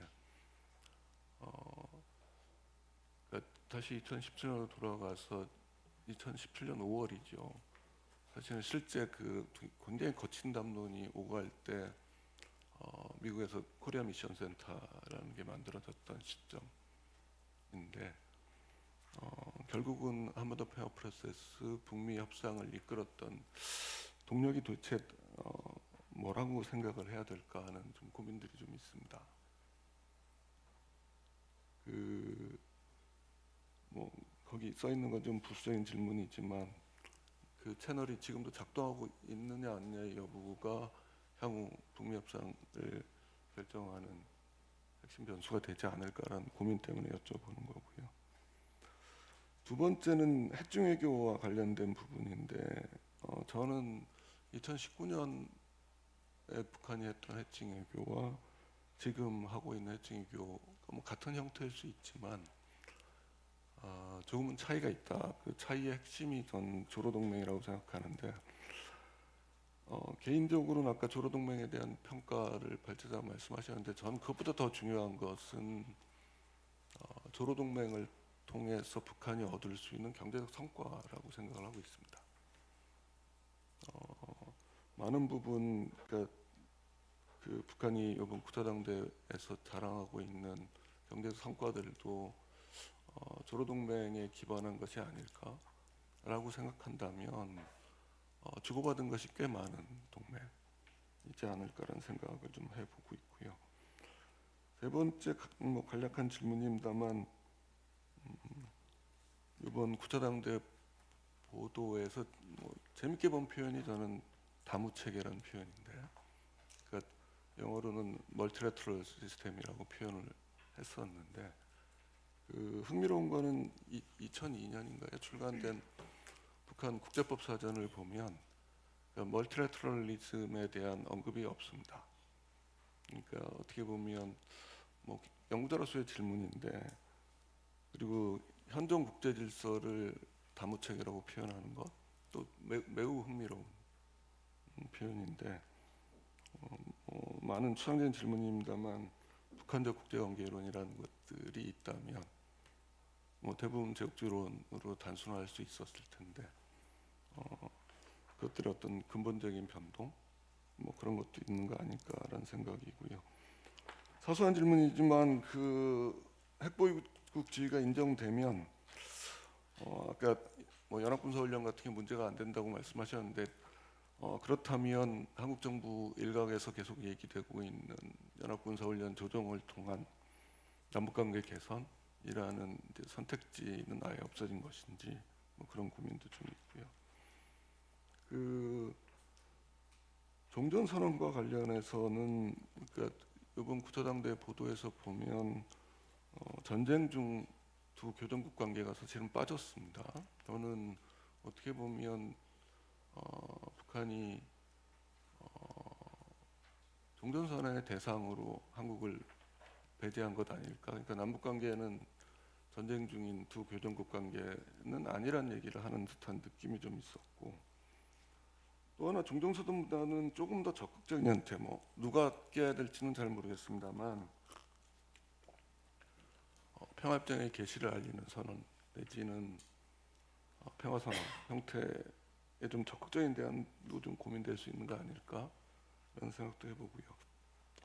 여섯 번째로 이제 한중협력 말씀을 하셨는데 북한이 4대 협력 제안을 보고 무슨 생각을 했을까라는 건데 제재 문제 해제에 대한 언급이 없는 협력사업 제안이라는 것들을 어떻게 받아들였을까는 전 고민을 좀 해볼 필요가 있다라고 생각을 합니다.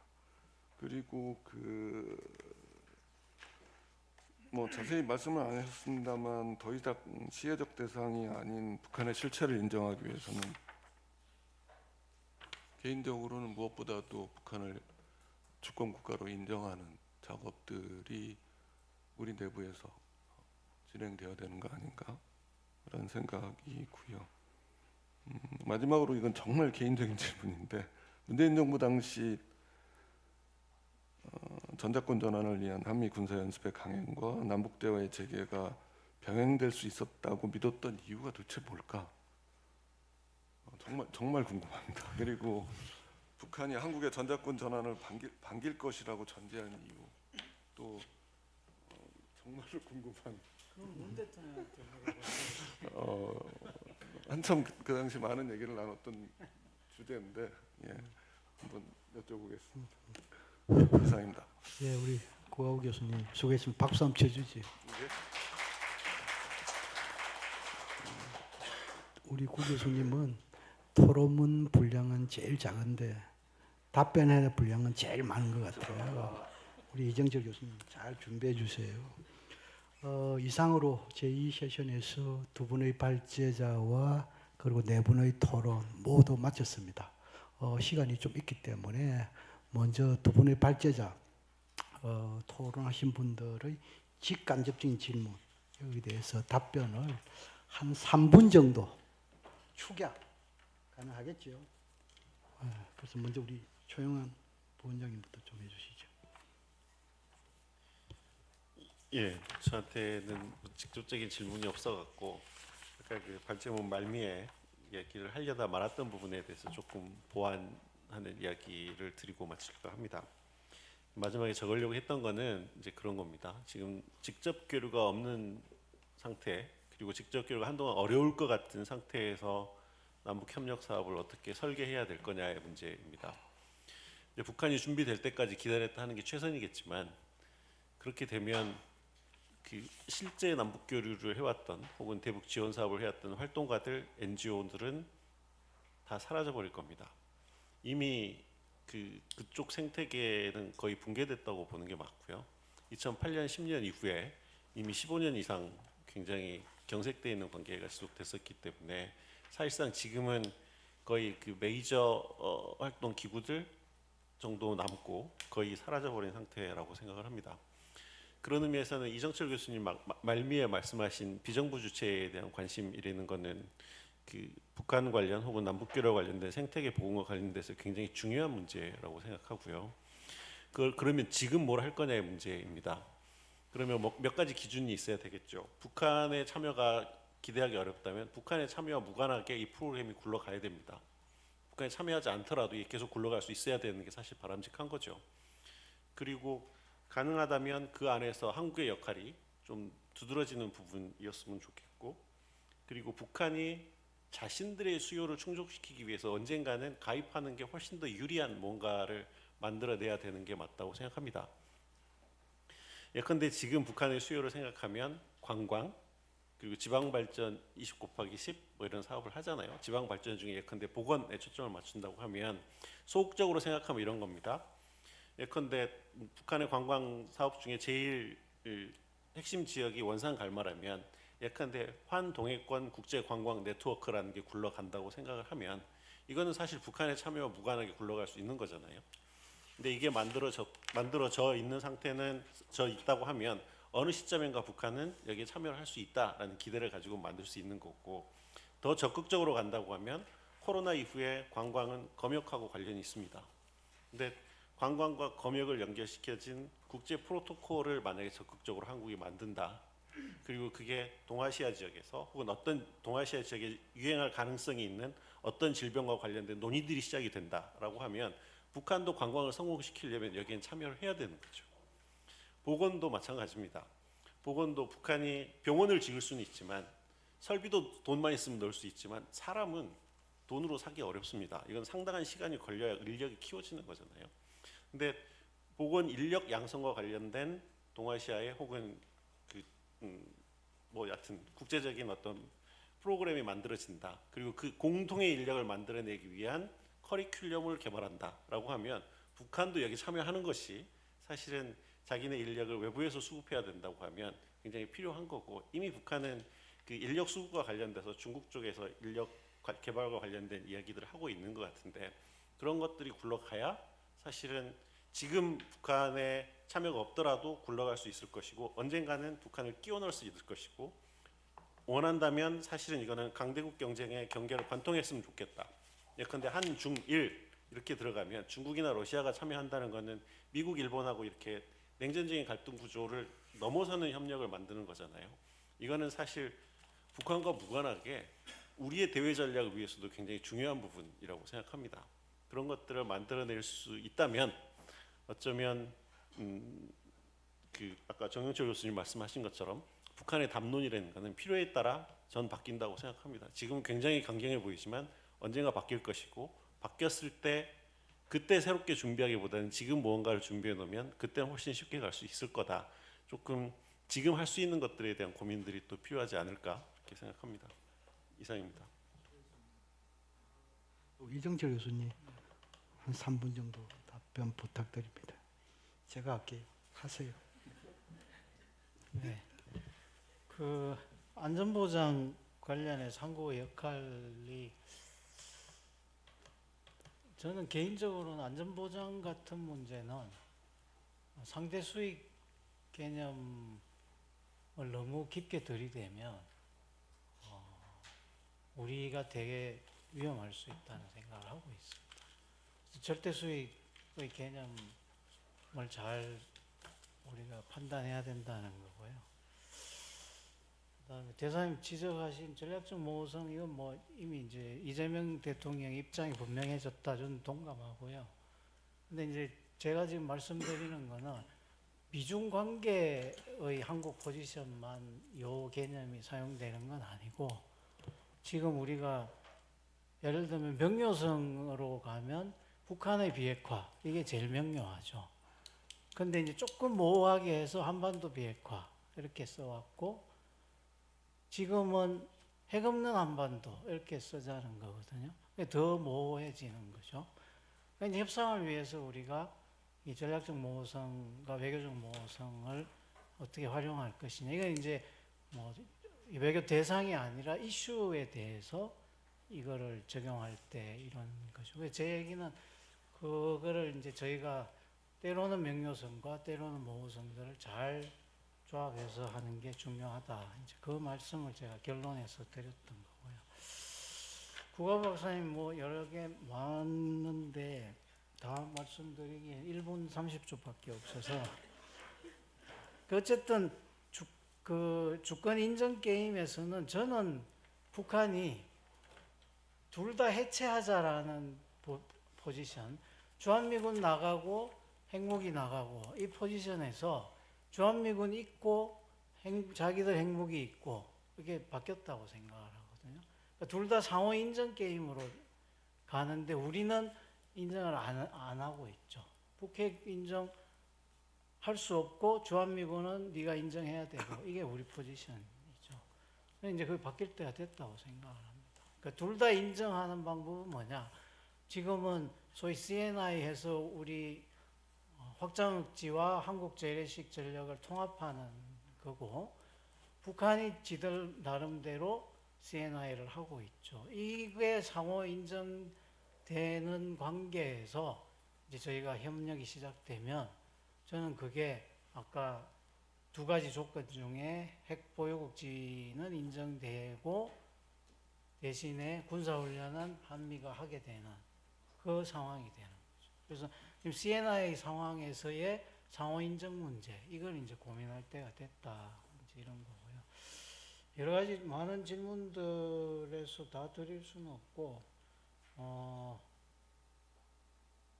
뭐 다무 체계는 북한이 이제 다극 세계 이런 얘기를 하고 있고, 이번에 중국과 러시아를 당대회에서도 표기하지 않고 최고인민회의 연설에서도 표기를 하고 있지 않습니다. 그거는 그런 점에서 보면 북한이 여전히 그런 해칭과 다자외교에 대한 새로운 자신감들을 좀 보여주고 있는 거 아니냐라는 좀 평가고요. 뭐 할 얘기가 많은데 그냥 시간이 다 돼서 네, 이상입니다. 수고했습니다. 우리 이정재 교수님의 답변에 대해서 우리 조병재 교수님, 구화 교수님 재반론할 의향이 있습니까? 의향 없지요? 고개 분명히 흔들었습니다. 네. 예, 뭐 혹시 그 있으면은 나중에 두 분이 뭐 페이스북이라든지 이메일 통해 가지고 좀 해주세요. 지금까지 발제 토론 잘 마무리됐고 또 이 방청석에 있는 두 분의 질문 또 거기에 대해 답변도 있었습니다. 오늘 이 발제 토론에 있어 가지고 종합 결과물 이것이 정부 측에서는 정책 수립에 도움이 되고 또 이 학술기관인 경남대 극동문제연구소에서는 학술적 기여에게 도움이 되도록 기대하면서 제2세션 종합토론까지 모두 마치도록 하겠습니다. 박수로서 마무리하겠습니다. 수고했습니다.